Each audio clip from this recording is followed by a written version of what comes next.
Ji, Assalamu alaikum. I welcome you all to the demo session of certification in IFRS and ISS. Um, I believe कि अभी सारे participants ने join नहीं किया है, लेकिन चूंकि हमारा time जो है that was decided to be at 12, तो हमने मीटिंग को स्टार्ट कर दिया है। अब जैसे जैसे लोग ज्वाइन करते जाएंगे आई बिलीव कि हम फिर उनको एंटरटेन करेंगे साथ साथ। अगर उनके कोई क्वेश्चंस होंगे तो वो फिर हम एंड पे उनको एड्रेस कर लेंगे। थोड़ा सा मैं ब्रीफ कर दूं आप लोगों को रिगार्डिंग दिस सेशन। मेरी आवाज़ क्लियर है सबको? आवाज़ सबको क्लियर आ रही है? जी sir, Yes, sir, clear. you are at good. Sure sure, thank you so much. Please continue. अच्छा, पहली चीज़ जो मैं रिक्वेस्ट करूंगा फ्रॉम द होस्ट, आप प्लीज़ म्यूट कर दें सबको। जिसको भी ज़रूरत होगी अनम्यूट करने की, आप मुझे टेक्स्ट कर सकते हैं चैट में। आप ज़रूर बता दें कि आपका कोई क्वेश्चन है, तो फिर हम आपको अनम्यूट कर देंगे। ये इसलिए मैं कह रहा हूँ कि फिर वो जो है वो इंटरप्शन नहीं होती है दरमियान में, किसी को सुनने में कोई प्रॉब्लम नहीं आता है। तो I would request the host to please mute everybody. जिसको फिर अनम्यूट करना होगा वो आप हैंड रेज या फिर आप जो है वो उसको अनम्यूट करने की रिक्वेस्ट कर दीजिएगा। थोड़ा सा मैं आपको पहले बता दूं, हमारा जो आज का सेशन है this is more like an introduction rather than a demo. ऐसा नहीं है कि बिल्कुल भी डेमो नहीं होगा, डेमोन्स्ट्रेशन भी होगी, बट मोर लाइकली यहाँ पे हम ज़रा इंट्रोडक्शन ले रहे होंगे। मैं अपना इंट्रोडक्शन करवा रहा हूँ, then will have a brief introduction of our course. और फिर थोड़ा सा हम ये देखेंगे कि हमें इस आईएफआरएस ट्रेनिंग या फिर आईएएस ट्रेनिंग की क्यों ज़रूरत है, और आईएफआरएस और आईएसएस की कैसे पूरी दुनिया में रिकग्निशन किस तरह से है। तो मैंने आप लोगों के लिए एक प्रेजेंटेशन जो है वो तैयार की है, जो कि हमारे डेमो सेशन के लिए है। Let's run through this. वैसे जो हमारा मोड ऑफ लर्निंग होगा वो यूजुअली हमारे कुछ पीपीटी के थ्रू हम पढ़ रहे होंगे चीज़ें, और कुछ वन नोट मैं यूज़ कर रहा हूँ जिसका आज मैं डेमो भी आपके साथ शेयर करूंगा। और उस वन नोट के जो बोर्ड नोट्स होंगे, आपको कुछ लिखने की जरूरत नहीं है, डाउन करने की जरूरत नहीं है। तो जो हमारे बोर्ड नोट्स होंगे वो मैं आपके साथ eight the end of the session, like जब भी हमारा सेशन खत्म होगा, उस पर्टिकुलर डे का लेक्चर कह लें, सेशन कह लें, उस दिन की मीटिंग कह लें, उस दिन मैं आपके साथ उसको पीडीएफ फॉर्म में शेयर कर दिया करूंगा थ्रू आवर व्हाट्सएप ग्रुप। तो आपको किसी भी चीज़ का नोट लेने की जरूरत नहीं है, आपको जस्ट अटेंशन देनी है, लर्न करना है चीज़ों को। लेकिन जी थोड़ा सा हम आगे बढ़ते हैं। पहले हम बात करते हैं कि आज हम सबसे पहले अपनी इस जो इंट्रोडक्टरी सेशन है इसके अंदर क्या चीज़ें डिस्कस करने वाले हैं। सबसे पहले एक ट्रेनर का ब्रीफ सा इंट्रोडक्शन होगा, मैं अपने बारे में कुछ आपको बता दूंगा। Then will have a brief introduction of the course. Then will discuss the scope of the course, और फिर हम रिकग्निशन की थोड़ी सी बात करेंगे, जिसके अंदर मैं आपको बताऊंगा कि दुनिया के अंदर आईएफआरएसएस या फिर आईएसएस का जो रिकग्निशन है, या आप यूं कह सकते हैं कि जो उसकी अडॉप्शन का स्टेटस है, वो हम थोड़ा सा डिस्कस कर रहे होंगे। And then will discuss the timeline of our course, और फिर फ्लोर ओपन हो जाएगा for your questions and answers from my side. नहीं जी, moving forward, this is Mohammad Yasin. I'm an associate member of the Institute of Chartered Accountants of Pakistan, means I'm a chartered accountant by profession.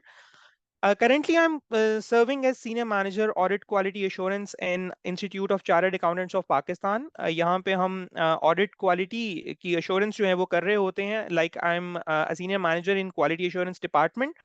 तो पाकिस्तान में जितनी भी QCR rated firms हैं उनके जो quality control reviews हैं वो quality assurance department कर रहा होता है।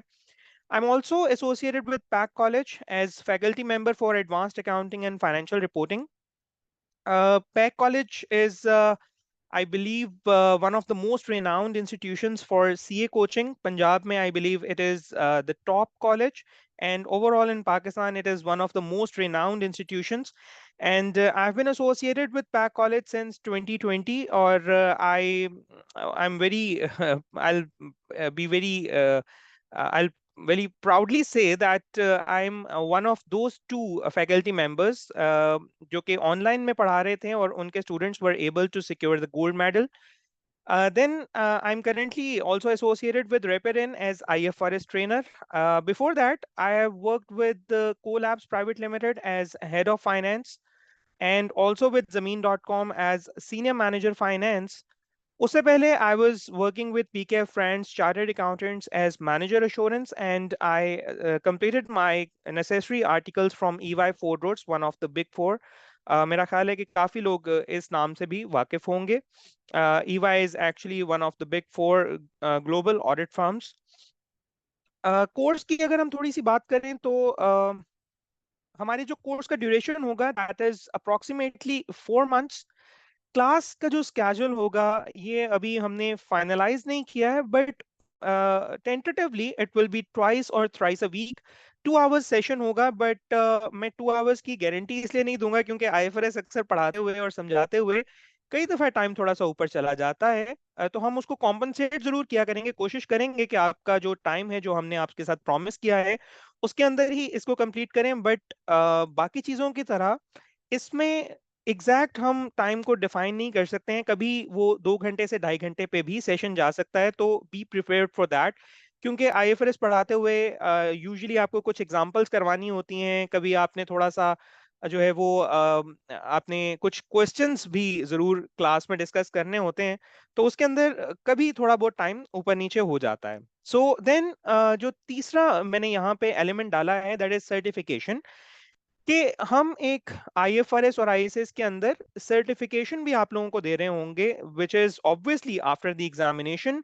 एक एमसीक्यूज बेस्ड जो है वो एग्जाम आप एक्सपेक्ट कर सकते हैं. मेरा थोड़ा सा शायद उसके अंदर भी कुछ मजीद इम्प्रोवाइजेशन का जो है वो प्लान्स हैं, वो मैं आपके साथ ड्यूरिंग सेशन भी डिस्कस करूंगा. आई बिलीव के सिर्फ एमसीक्यूज बेस्ड ये चीज़ें शायद उतनी अच्छी सर्टिफिकेशन के लिए बेसिस प्रोवाइड ना करें, तो शायद थोड़ा बहुत उसके अंदर न्यूमेरिकल क्वेश्चंस भी आपके लिए मैं उसमें ऐड कर सकता हूं. But obviously the certification will be after the examinations.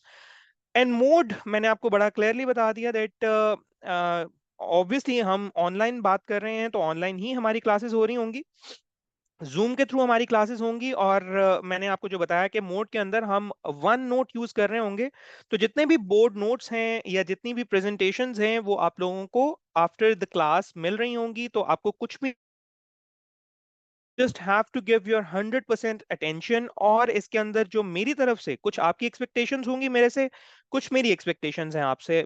आपकी जो एक्सपेक्टेशंस हैं, बुरहान साहब कह रहे हैं कि at what time class will be held. अब बुरहान साहब, यूजुअली जिस टाइम हमारा डेमो हो रहा है मोस्ट प्रोबेबली इसी टाइम पे हमारी क्लासेस होंगी. बट आप लोगों के साथ जैसे ही आप लोग एडमिशन करवाते हैं इसके अंदर, तो फिर आप लोगों की कन्वीनियंस के हिसाब से भी हम कोशिश करेंगे. ऑल्दो कि ये क्लासेस जो हैं वो वीकेंड्स पे ही होनी है, बट हम कोशिश करेंगे कि आप लोगों की कन्वीनियंस के हिसाब से भी इसको मैनेज कर लें, क्योंकि वीकेंड्स पे यूजुअली थोड़ा सा टाइम मेरे पास फ्लेक्सिबल होता है. तो हम कोशिश ये करेंगे कि जिस टाइम पे ज्यादा लोग कंफर्टेबल हैं हम उस टाइम पे ही इस क्लास को प्लान कर लें. ले जनाब, इसके बाद थोड़ी सी हम बात करते हैं डिटेल में अपने स्कोप की. ऑल्दो कि हमने 8 मॉड्यूल्स के अंदर इसको, नुमान साहब कह रहे हैं रिकॉर्डिंग विल बी शेयर्ड. देखें जी, मेरा ख्याल है कि शायद जो है वो रिकॉर्डिंग अवेलेबल होनी चाहिए. बट जी, रेपेरेन ने कंफर्म भी कर दिया मैनेजमेंट ने that recordings will be available. But I would request कि आप लोग जरूर इंटरेक्टिव सेशन अटेंड करें, क्योंकि इंटरेक्टिव सेशन के अंदर आप लोगों के जो क्वेश्चंस होते हैं वो भी रियल टाइम में एड्रेस हो जाते हैं. कई दफा ऐसे होता है कि कोई पॉइंट आपको क्लिक नहीं कर रहा है, पूरी क्लास समझ गई है. ये कोई शर्मिंदगी की बात नहीं है. कई दफा ऐसे हो जाता है कि आपको कोई पॉइंट समझ नहीं आ रहा लेकिन पूरी क्लास को समझ आ गया. अब अगर आप रिकॉर्डिंग ले रहे हैं तो आप वो सवाल नहीं पूछ सकते हैं, और क्लास में किसी ने नहीं पूछा. तो मेरी जो मैं एक्सपेक्टेशंस की बात कर रहा था, उसमें पहली एक्सपेक्टेशन आप लोगों से यही होगी कि आप अगर ज्वाइन करते हैं तो आप इंटरेक्टिव सेशंस को जरूर मेक श्योर करें कि आप लें, ताकि जो आपका इंटरेक्शन है मेरे साथ वो भी रहे और मुझे भी अंदाजा हो कि हम किस हद तक चीजों को समझ पा रहे हैं और किस हद तक हम चीजों को बेहतरी की तरफ लेके जा रहे हैं. क्योंकि मैं जिस तरह मेरा आईएफआरएस ट्रेनिंग का एक्सपीरियंस है, मैं यूजुअली जो है वो प्रोफेशनल्स को ट्रेन कर रहा होता हूँ. मैं अगर पढ़ाता भी हूँ तो मैं एडवांस लेवल पे पढ़ा रहा होता हूँ सी फैप के स्टूडेंट्स को, ऑल्दो कि मैंने कैफ लेवल पे भी, यानी जो हमारा बेसिक सीए का उसमें भी पढ़ाया है, बट वो क्लासेस यूजुअली फिजिकल हो रही होती हैं। तो उसके अंदर जब आप इंटरेक्ट करते हैं स्टूडेंट के साथ और उसका जब आप चेहरा देखते हैं तो आपको अंदाजा हो जाता है कि कौन सी बात उसके यहाँ घुस गई है और कौन सी बात ऊपर से गुजर गई है। तो जो हमारे ऑनलाइन सेशंस होते हैं इसके अंदर बहुत जरूरी होता है कि आप मेरे साथ इंटरेक्ट हो, ताकि मुझे पता चले कि कौन सी चीज आप समझ नहीं आई है और मुझे दोबारा एक्सप्लेन करनी है। ले जी, मैं स्कोप की बात कर रहा था। हमने जिस तरह से आपने देखा होगा कि अपने ब्रोशोर के अंदर हमने अपने कोर्स को 8 मॉड्यूल्स में डिवाइड किया है। मैंने उसको आपकी आसानी के लिए थोड़ा सा मोर समराइज करके 5 डिफरेंट स्टेप्स में ब्रेक कर दिया है, जिसके अंदर सबसे पहले हम इंट्रोडक्शन टू आईएफआरएस ले रहे होंगे। देन हम सीख रहे होंगे कि हमारी फाइनेंशियल स्टेटमेंट्स कैसे प्रिपेयर होती हैं। दूसरे स्टेप में हम वो आईएसएस और आईएफआरएस पढ़ रहे होंगे जो relating to assets and liabilities हैं। थोड़ा सा बुरहान साहब कह रहे हैं कि please share screen so that we can. अच्छा, मैंने स्क्रीन शेयर नहीं की हुई है। I am very sorry about that, क्योंकि मुझे लगा कि मैंने स्क्रीन शेयर कर दी है। Very sorry. नहीं जी, मैंने तो इतनी मेहनत की है आपके साथ। ये दोबारा मैं आपको दिखाऊंगा। लें जी, ये हमारी जो है वो स्लाइड है। मैंने बहुत ज्यादा मेहनत की है इसके ऊपर, तो मैं आपको जरूर स्टार्ट से लेके चलता हूँ। लें जी, सबसे पहले will be discussing the introduction, then introduction of the course. Scope की बात करनी है, रिकग्निशन की हमने इसकी बात करनी है, टाइमलाइन की बात करनी है और क्यूएनएस। अब आप लोगों को ये स्क्रीन नजर आ रही है ना? सबको क्लियर है स्क्रीन?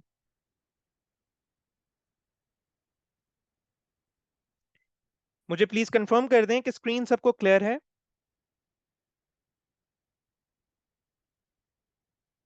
बुरहान साहब कह रहे हैं presentation format is amazing. Thank you Burhan sahab. Yes, yes, sir, clear.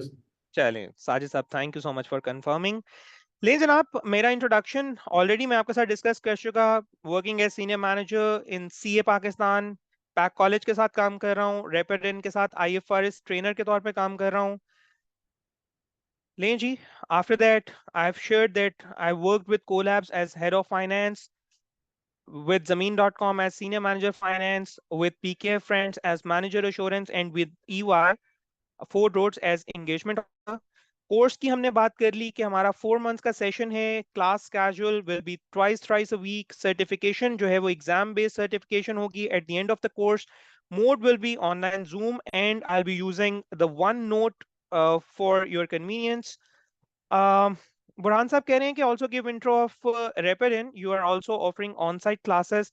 मेरा ख्याल है अभी हमने स्टार्ट नहीं किए हैं। The management will be in more convenient position to describe the details about the Rapidan। मैं आपको अपने बारे में जरा ज्यादा बता सकता हूँ और हम जो क्लास पढ़ने जा रहे हैं आईएफआरएस उसके बारे में ज्यादा बात करते हैं बुरहान साहब, लेकिन आपका क्वेश्चन जो है वो एंड पे हम जरूर इसको टेक अप करेंगे। लेकिन जनाब, जैसे मैंने आपको कहा कि मैंने आपके लिए इस पूरे कोर्स को 5 कैटेगरीज में डिवाइड कर दिया है। उन 5 कैटेगरीज की अगर हम बात करें, जी रेपेडेन ने कंफर्म भी कर दिया कि will discuss at the end. 5 categories की अगर हम बात करें तो सबसे पहले will be discussing the introduction to IFRS और प्रिपरेशन ऑफ फाइनेंशियल स्टेटमेंट्स के ऊपर हम बात कर रहे होंगे। The next step will be to learn about the IFRSs and IFRSs relating to assets and liabilities। थोड़ा सा मैं यहाँ पे रुक के आपको ISS और IFRSs के दरमियान थोड़ा सा आपको डिफरेंस बताना चाहूंगा। आई डोंट नो कि हमारे पास किन स्ट्रीम्स से लोग हैं, बट आई एम श्योर कि most of you are very much well aware के ISS और IFRSs क्या होते हैं। बट इनके दरमियान डिफरेंस मेनली क्या है, थोड़ा सा मैं यहाँ पे एक्सप्लेन कर दूं। आईएसएस यूजुअली पुराने स्टैंडर्ड्स हैं और आईएफआरएस यूजुअली नए स्टैंडर्ड्स हैं। हम जब आईएफआरएस को देखते हैं तो they are more aligned with the generally accepted practices all over the world, specially in US GAAPs. तो यूएस गैप्स के साथ बहुत ज्यादा कोइंसाइड करते हैं ये आईएफआरएस। उसकी रीजन भी ये है कि जब आईएफआरएस ने, जो आईफैक है उसने आईएफआरएस या आईएसएस की एप्लीकेबिलिटी के लिए जो है रिक्वेस्ट की वर्ल्ड लीडर्स से, तो they were very much rigid भी कह सकते हैं। They were very much you can say not very much aligned with the ISS, क्योंकि उनके जो यूएस गैप, जैसे मैंने आपको एग्जांपल दी, यूएस में जो यूज हो रहे थे वो उनकी इकोनॉमी के लिहाज से काफी उनको सपोर्ट दे रहे थे। तो फिर आईफैक ने उनके साथ बैठ के एक टेबल के ऊपर नए स्टैंडर्ड्स को डिजाइन किया जो कि एक वाइड रेंज ऑफ यूजर्स की नीड्स को केटर करता है। IFRSs are more aligned with US GAAPs, और ऐसा नहीं है कि हमने सिर्फ या हमने से मुराद, चूंकि मैं भी एक आईफैक मेंबर बॉडी का मेंबर हूं तो इसलिए I am using the word हमने, बट आईफैक ने इनको ऐसा नहीं है कि बिल्कुल एक एक एंटिटी या फिर एक कमिटी के जेर असर ही चेंज कर दिया, but they are very much realistic as well. आप नए स्टैंडर्ड्स अगर देखेंगे जिनको हम डिस्कस भी करेंगे, like if we discuss about IFRS 15, which is a standard for revenue from contracts with customers, तो मैं उसमें जब आपको डिफरेंस बताऊंगा with the previous standard which was IS 18 जो कि रेवेन्यू का स्टैंडर्ड था, या फिर IS 11 which was revenue from construction contracts, तो आप देखेंगे कि कितना लॉजिकल हो गया है IFRS ISS की निस्बत। तो कुछ ऐसे ISS या IFRS होते हैं जो रिकग्निशन और मेजरमेंट से रिलेटेड होते हैं। क्या मतलब हुआ जी रिकग्निशन और मेजरमेंट का? बड़ा आसान सा मतलब अगर मैं आपको बताऊं, तो रिकग्निशन का मतलब आप ये समझ लें कि हमने अपनी फाइनेंशियल स्टेटमेंट्स में जब रिकॉर्ड करना है किसी चीज को तो किस वैल्यू पे रिकॉर्ड करना है, दिस इज इनिशियल रिकग्निशन। और फिर जब एक दफा रिकॉर्ड कर लिया तो फिर अब उसको किस तरह से हर साल उसकी वैल्यू उसके ऊपर प्लेस करनी है, दैट इज मेजरमेंट। कुछ स्टैंडर्ड्स हमें बताते हैं कि आपने मुख्तलिफ एसेट्स और लाइबिलिटीज की मेजरमेंट कैसे करनी है, और फिर हमने मेजरमेंट करके उसको अपनी फ्रिज में तो नहीं रख लेना ना। क्या करेंगे मेजरमेंट करके? रिकग्निशन और मेजरमेंट करके एसेट्स और लाइबिलिटीज की क्या करेंगे? इंटरेक्टिव होना है, सवालों के जवाब देने हैं। क्या करेंगे जी? फ्रिज में रख लेंगे एसेट्स और लाइबिलिटीज की वैल्यूज को मेजर करके, गर्मी ज्यादा है खराब ना हो जाए। क्या करेंगे? किसे दिखाना है, कहाँ दिखाना है? रिपोर्ट करेंगे। बिल्कुल सही बुरहान साहब ने कहा, और नुमान साहब ने भी बिल्कुल सही जवाब दिया, रिकॉर्ड करेंगे इन फाइनेंशियल स्टेटमेंट्स। अब जब रिकॉर्डिंग करनी है इन फाइनेंशियल स्टेटमेंट्स तो फिर उसे प्रेजेंट भी तो करना है ना किसी तरह से। अब वो प्रेजेंटेशन कौन बताएगा? तो उसके लिए कुछ स्टैंडर्ड्स ऐसे हैं जो स्पेसिफिकली डिस्क्लोजर रिक्वायरमेंट्स देते हैं। हाँ, बहुत सारे स्टैंडर्ड्स हैं जो मेजरमेंट, रिकग्निशन और डिस्क्लोजर रिक्वायरमेंट्स इकट्ठी बता देते हैं, लेकिन कुछ स्टैंडर्ड्स ऐसे हैं जो सिर्फ और सिर्फ डिस्क्लोजर रिक्वायरमेंट्स ही बताते हैं। तो इसलिए हम इसके बाद कुछ स्पेशल टॉपिक्स पढ़ रहे होंगे, जैसे IS 21 है जो हमें बताएगा कि हमने फॉरेन करेंसी जो ट्रांजैक्शंस हैं उनको कैसे रिकॉर्ड करना है, कैसे मेजर करना है। IFRS 2 पढ़ेंगे जिसमें हमें पता चलेगा कि हमने अगर कोई पेमेंट्स ऐसी हैं जो शेयर बेस्ड करनी है, लाइक कंपनी ने अपनी इक्विटी के थ्रू अपने शेयर्स देने हैं, आपने कुर्सियां खरीदी हैं, आप कह रहे हैं पैसे नहीं है मेरी कंपनी के शेयर ले लो, वो पेमेंट कैसे रिकॉर्ड करनी है? आप कह रहे हैं कि पैसे तो हैं मेरे पास, दूंगा पैसे ही, लेकिन जब ये तुमसे कुर्सियां ले रहा हूं या ये एयर कंडीशनर ले रहा हूं तो जो पेमेंट करूंगा वो अपने इतने शेयर्स की वैल्यू के बराबर करूंगा। लाइक आपने पेमेंट जो है वो बेस कर दी, आपने वो लिंक कर दी with your equity, with your shares, with your share options या किसी और इक्विटी इंस्ट्रूमेंट के साथ। तो वो पेमेंट कैसे रिकॉर्ड करनी है? कैश में तो नहीं दे रहे। कैश में अगर दे भी रहे हैं तो वैल्यू बेस्ड है ऑन शेयर्स। कैसे रिकॉर्ड करनी है, कैसे मेजर करनी है, IFRS 2 बताएगा। इसी तरह अगर आप कोई चीज आपकी फाइनेंशियल स्टेटमेंट्स में आप रिकॉर्ड करते हैं ऑन फेयर वैल्यू, जैसे आपको पता होगा कि बहुत सारे ऐसे स्टैंडर्ड्स हैं जो हमें अलाउ करते हैं कि हम कॉस्ट यूज करने के बजाय, उनकी हिस्टोरिक कॉस्ट की बजाय फेयर वैल्यू पे उनको रिकॉर्ड करें। तो वो फेयर वैल्यू मेजर कैसे करनी है कौन बताएगा? IFRS 13 बताएगा। इसी तरह एक और स्टैंडर्ड है IFRS 14, बहुत स्पेशलाइज्ड नेचर का फाइनेंशियल स्टैंडर्ड है। अभी मैं इसके बारे में बिल्कुल भी नहीं बता रहा हूं क्योंकि हम बहुत ज्यादा डी ट्रैक हो जाएंगे, लेकिन स्टिल इट टेल्स अस कि हमने किस तरह से एक item of the financial statements of a very specific industry, जैसे गैस एक्सप्लोरेशन कंपनी है, उसकी कुछ फाइनेंशियल स्टेटमेंट्स की आइटम्स किस तरह से मेजर करनी है और रिपोर्ट करनी है। अभी ये सिर्फ मैं आपको इंट्रोडक्शन दे रहा हूं, अगर कोई बात सर के ऊपर से जा रही है, डोंट वरी, अगर पूछना चाहते हैं पूछ भी सकते हैं, क्वेश्चन एंड आंसर सेशन भी होगा। लेकिन अगर कोई बात सर के ऊपर से जा रही है, नो प्रॉब्लम एट ऑल, क्योंकि अभी हम सिर्फ इंट्रोडक्शन की बात कर रहे हैं। ले जी, जो नेक्स्ट स्टेप मुझे लगता है कि हम देख रहे होंगे, that is about additional disclosures, जिसमें अगर हमारी रिपोर्टिंग डेट के बाद कुछ इवेंट्स हो रहे हैं, हमारी रिपोर्टिंग डेट है, ईयर एंड है हमारा 30 जून 2024, उसके बाद 1 जुलाई, 2 जुलाई, 4 जुलाई, 10 जुलाई तक अगर हमारी फाइनेंशियल स्टेटमेंट्स अभी फाइनल नहीं हुई हैं और कोई इवेंट हो जाता है, फॉर एग्जाम्पल खुदा ना खास्ता हमारी इन्वेंट्री जल जाती है ड्यू टू एनी फायर, या चोरी हो जाती है, थेफ्ट हो जाती है, या फिर कोई ऐसा कोर्ट केस था जो हमने कहा था कि हमारे उसमें हमारे खिलाफ नहीं आएगा, लेकिन उसका वर्डिक्ट हमारे खिलाफ आ जाता है, तो उन इवेंट्स को अपनी फाइनेंशियल स्टेटमेंट्स में कैसे दिखाना है, this will be told bye IAS 10। इसी तरह अगर हमारे मुख्तलिफ सेगमेंट्स हैं फाइनेंशियल स्टेटमेंट्स के अंदर, उनको कैसे रिपोर्ट करना है, हमारा डाइंग यूनिट भी है, हमारा आप कह लें कि स्पिनिंग यूनिट भी है, हमारा रिटेल सेक्टर भी है, और हम एक लिस्टेड कंपनी है, तो किस तरह से रिपोर्टिंग सेगमेंट्स को अलग-अलग से रिपोर्ट करना है, IFRS 8 बताएगा। और सॉरी, IFRS 8 बाद में आ रहा है, उससे पहले IS 8 की भी बात कर लेते हैं। हमने पिछले साल डेप्रिसिएशन का नाम सुना है सबने, सारे प्रोफेशनल्स हैं माशाल्लाह, जरूर सुना होगा जी। कब चार्ज करते हैं जी? 10 साल बाद चार्ज करते हैं हम एसेट के ऊपर डेप्रिसिएशन, या कयामत का इंतजार करते हैं, कयामत आएगी उस दिन डेप्रिसिएशन चार्ज करेंगे? बुरहान साहब कह रहे हैं when it is available for use, और बुरहान साहब उसके बाद शुरू कर देते हैं, रोज सुबह उठते हैं और सुबह उठ के सबसे पहले काम ये करते हैं कि डेप्रिसिएशन चार्ज करते हैं। वसीम साहब कह रहे हैं यूजुअली हम एनुअल पीरियड एंड पे जाके चार्ज कर रहे होते हैं।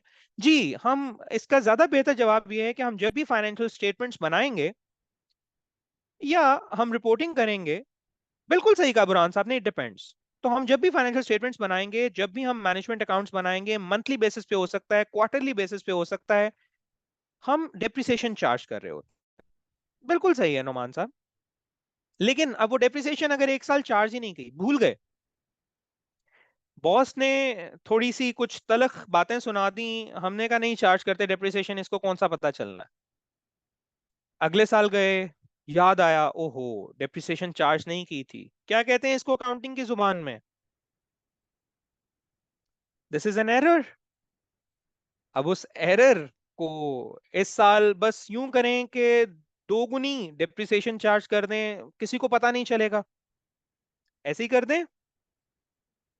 बुरहान साहब कह रहे हैं we should take retrospective impact, पता नहीं क्या होता है रेट्रोस्पेक्टिव इम्पैक्ट, मुझे तो नहीं पता, बुरहान साहब बता दें रेट्रोस्पेक्टिव इम्पैक्ट क्या होता है।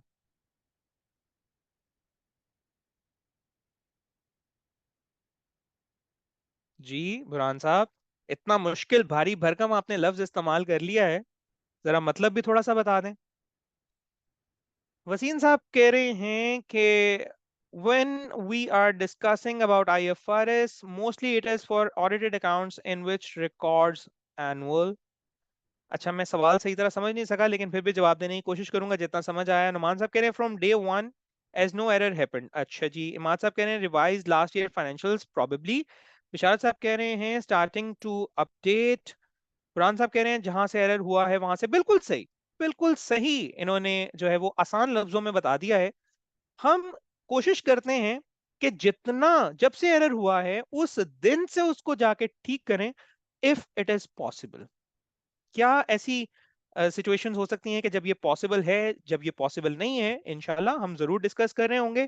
तो IS 8 हमें बताता है कि हमने एरर्स को किस तरह से ठीक करना है, डिस्क्लोज करना है, पॉलिसी चेंज अगर हम कोई करते हैं, for example if we were using IS 16 और वहां पे हमारी पॉलिसी थी to measure our property plan and equipment on cost, और हम रीवैल्यूएशन मॉडल पे जाते हैं, तो हमें क्या क्या काम करना है, IS 8 बताएगा। क्या होता है रिवैल्यूएशन मॉडल, क्या होता है कॉस्ट मॉडल, डिस्कस करना है हमने। अगर नहीं पता कोई प्रॉब्लम नहीं है, बस ये समझ लें दो डिफरेंट तरह की पॉलिसीज हैं। इसी तरह अगर आपकी कोई रिलेटेड पार्टी ट्रांजैक्शन हुई है, रिलेटेड पार्टीज क्या होती हैं ये भी देखेंगे, बट आप यूं समझ लें कि दो कंपनियां हैं, मेरे पास, मैं कंपनी ए हूं और मेरे पास कंपनी बी के 100% शेयर्स हैं, वो कंपनी मेरी सब्सिडरी है, आई एम द पेरेंट, तो वो बस रिलेटेड है मेरे से। वो डेफिनेशन में कैसे आती है डिस्कस करेंगे, बट वो रिलेटेड है। अब अगर मैं अपनी कोई प्रोडक्ट 50 रुपए की बनी थी, 1 रुपए में सेल कर देता हूँ टू सब्सिडरी, और मैं कहता हूँ यार किसी को कौन सा पता चलना है, प्रॉफिट्स कम आएंगे मेरे पास, टैक्स कम देना पड़ेगा, सब्सिडरी मेरी टैक्स हेवन में है, वहां पे ज्यादा टैक्स सेविंग हो सकती है, उसके प्रॉफिट्स पे तो टैक्स है ही, तो बचत हो जाएगी मेरी, तो नहीं बचत होगी। IS 24 comes into play. वो कहता है रिलेटेड पार्टी ट्रांजैक्शंस को डिस्क्लोज करना है। Then we have some other regulatory requirements, but IS 24 भी कहता है कि आपने रिलेटेड पार्टी ट्रांजैक्शंस को डिस्क्लोज करना है। लेकिन जनाब उसके बाद जो हमारा नेक्स्ट स्टेप होगा, that will be a loan step. क्यों ये खासा, आप लेंथी को कह सकते हैं, इसको आप यूं कह सकते हैं कि इसके अंदर काफी सारी चीजें हमें डिस्कस करनी है। This is consolidation. इसमें हम सबसे पहले ये देखेंगे कि जब दो बिजनेस कंबाइन होते हैं, मतलब मैं एक कंपनी ए हूं, मैंने कंपनी बी को परचेज कर लिया है, तो कॉम्बिनेशन की अकाउंटिंग कैसे होनी है? क्योंकि ये आप कोई लकड़ी, कोई चारपाई, कोई एसी, कोई कुर्सियां, कोई कूलर्स, कुछ ऐसी चीज नहीं खरीद रहे हैं, आप एक पूरा बिजनेस एक्वायर कर रहे हैं। ये खाली एसेट्स या लायबिलिटीज की एक्विजिशन नहीं है, ये पूरे बिजनेस की एक्विजिशन है। इसके अंदर किस तरह से अकाउंटिंग होनी है? अब दो बिजनेस इकट्ठे हो गए हैं, अलग-अलग कंपनियां चल रही हैं मुख्तलिफ नामों से, लेकिन कंपनी ए के पास कंपनी बी के 100% शेयर्स हैं। कंपनी ए के पॉइंट ऑफ व्यू से देखें तो कंपनी ए और बी पूरा एक ग्रुप है। इस पूरे ग्रुप ने अपनी financial statements, consolidated financial statement जिसे कहते हैं, वो कैसे प्रिपेयर करनी है? क्या वो बेसिस हैं, क्या वो असूल हैं जिनकी बेसिस के ऊपर ये कंसोलिडेशन होनी है? मैं टाइम देख रहा था कि हम कहीं आउट ऑफ टाइम ना हो जाएं, क्योंकि 1 बजे के बाद क्लास भी है। अभी हमें थोड़ा सा आज का डेमो भी डिस्कस करना है, तो अभी वी हैव सम टाइम। ले जी, उसके बाद जो हमारा नेक्स्ट स्टेप है finally, that is certification, and obviously it will be after a final examination. लेकिन जनाब अब थोड़ा सा हम इसको डिटेल में भी देखते हैं। मैंने आपके साथ कुछ चीजें डिस्कस की हैं, बट मैं चाहता हूं कि मैं वन बाय वन आपसे ये जो हमारी लिस्ट ऑफ टॉपिक्स है, इसके बारे में थोड़ा सा डिस्कस कर लूं। बातें अगर कुछ थोड़ी सी ऊपर से जाती हैं, नो प्रॉब्लम एट ऑल। आज हमारा सिर्फ इंट्रोडक्शन सेशन है। जब हम इनको वन बाय वन पढ़ रहे होंगे, I believe and I make sure कि आप में से कोई भी ऐसे ना हो जिनको बात समझ ना आए। हाँ, अगर कोई ऐसी सिचुएशन हो जाती है कि बात बिल्कुल भी पल्ले नहीं पड़ रही है, तो फिर हम ऑल्टरनेटिव मेथड्स पे जाके उसको किसी और टाइम में भी एडजस्ट कर सकते हैं। बुरहान साहब कह रहे हैं please advise that all IFRS will be covered, any IFRS which will not discussed. जी, मैं इसको बिल्कुल डिस्कशन में लेके आऊंगा कि हम कौन कौन से आईएफआरएस डिस्कस नहीं कर रहे होंगे। ऐसे आईएफआरएस हैं जो हम डिस्कस नहीं कर रहे होंगे, लेकिन उनकी सिग्निफिकेंस कितनी है, या उनको इस क्लास में डिस्कस करना कितना जरूरी है, या फिर उनको आप खुद से कितनी आसानी से पढ़ सकते हैं विद ऑब्वियसली माय गाइडेंस, ये हम जरूर बुरहान साहब डिस्कस कर रहे होंगे। लें जी, पहले मुझे रन थ्रू करने दें। सबसे पहले हमारा मॉड्यूल 1 है, which is a very easy I believe step for all of us, जिसके अंदर हम देख रहे होंगे कि international sources of authority for IFRS क्या हैं, इंटरनेशनल अकाउंटिंग स्टैंडर्ड बोर्ड क्या है, और fundamental ethical and professional principles क्या हैं। इसको हम मॉड्यूल 2 के साथ मिलकर ही पढ़ रहे होंगे, जिसके अंदर हमने देखना है कि एलिमेंट्स ऑफ फाइनेंशियल स्टेटमेंट्स क्या होते हैं। वैसे मेरा ख्याल है कि हम में से सबको एलिमेंट्स ऑफ फाइनेंशियल स्टेटमेंट्स तो पता ही होंगे। कोई एनलिस्ट करा सकता है मुझे एलिमेंट्स ऑफ फाइनेंशियल स्टेटमेंट्स, लिख के, बोल के, किसी भी तरह से?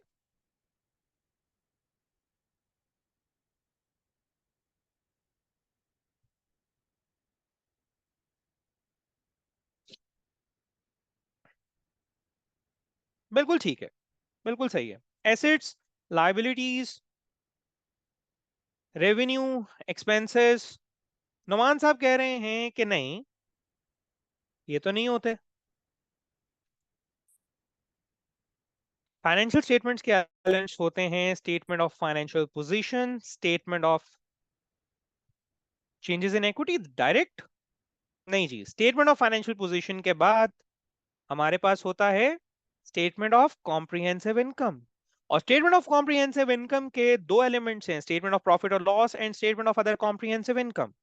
And then we have statement of cash flows, statement of changes in equity, and then notes to the financial statements. Balance sheet is now pronounced as or termed as statement of financial position. ठीक है जी।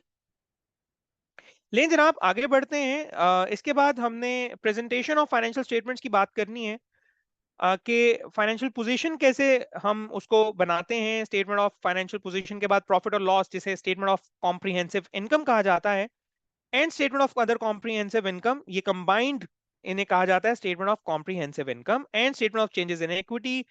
और फिर statement of cash flows और notes की बात हम disclosure वाले module में जाके कर रहे होंगे जी।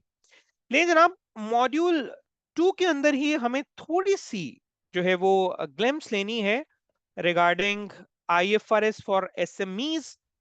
ये फुल आईएफआरएस से थोड़ा सा डिफरेंट होते हैं, और इसलिए मैं इस मॉड्यूल 2 के इस एलिमेंट को डिफर कर रहा हूँगा मॉड्यूल 7 के एंड पे। रीजन बीइंग, क्या रीजन है जी? जब हम आईएफआरएस पढ़ चुके होंगे तभी तो हम ये डिस्कस कर सकेंगे कि आईएफआरएस की कौन सी ऐसी रिक्वायरमेंट्स हैं जो आईएफआरएस फॉर एसएमईज में नहीं हैं, क्योंकि वहां पर कुछ कम रिक्वायरमेंट्स हैं, वो small and medium size entities के लिए हैं, वहां पे कुछ कम रिक्वायरमेंट्स हैं, तो इसलिए मैं उसको डिफर करूंगा। लेकिन जनाब उसके बाद जो मॉड्यूल 3 और मॉड्यूल 4 है, it is kind of combined. क्योंकि अगर मैं बात करूं एसेट्स की, तो इसके अंदर रेवेन्यू रिकग्निशन को हमने इसलिए प्लान किया था क्योंकि जब भी आप रेवेन्यू रिकग्निशन करते हैं तो रेवेन्यू रिकग्निशन के अगेंस्ट यूजुअली आपका एक बड़ा इंपॉर्टेंट एसेट रिकॉर्ड हो रहा होता है। कई दफा कैश में सेल हो रही होती है, बट मोस्टली क्रेडिट सेल्स होती हैं। तो आपका एक बड़ा most important asset receivable record हो रहा होता है, और रिसीवेबल की अकाउंटिंग हो रही होती है जाके आईएफआरएस 9 के अंदर, which is standard for financial instruments. लेकिन जी इसके अंदर हम property plan and equipment discuss कर रहे होंगे, impairment of assets IS 36 discuss कर रहे होंगे, लीजेस बड़ा इंपॉर्टेंट स्टैंडर्ड है जी, रेवेन्यू रिकग्निशन आईएफआरएस 15 और लीजेस आईएफआरएस 16 आई बिलीव आज कल के हॉट टॉपिक्स हैं। इसके ऊपर हमें मेहनत भी ज्यादा करनी पड़ेगी, और मैं आपको पहले ही बता दूं, आप लोगों को अच्छा खासा पढ़ना पड़ेगा। सिर्फ ये 2 घंटे का सेशन लेके चैंप नहीं हो पाएंगे। मेरी बहुत सारी, देखें मेरे पास 4 महीने हैं और मैंने इतनी चीजें कवर करनी है, तो कुछ आपको भी मेहनत करनी पड़ेगी। यहाँ पे मैं आपको कुछ ऐसी चीजें जरूर बताऊंगा जो आपको होमवर्क के तौर पे घर से करके आनी है।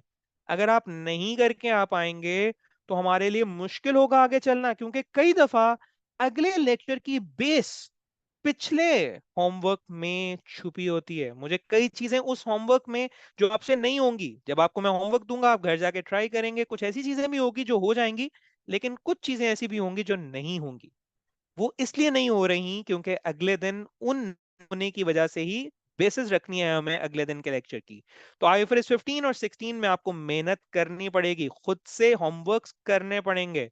ऐसा ना समझिए कि ये बिल्कुल ही एक एक काइंड ऑफ सेमिनार है कि बस आप आए बैठे और चले गए। This will going to be a very proper class इंशाल्लाह।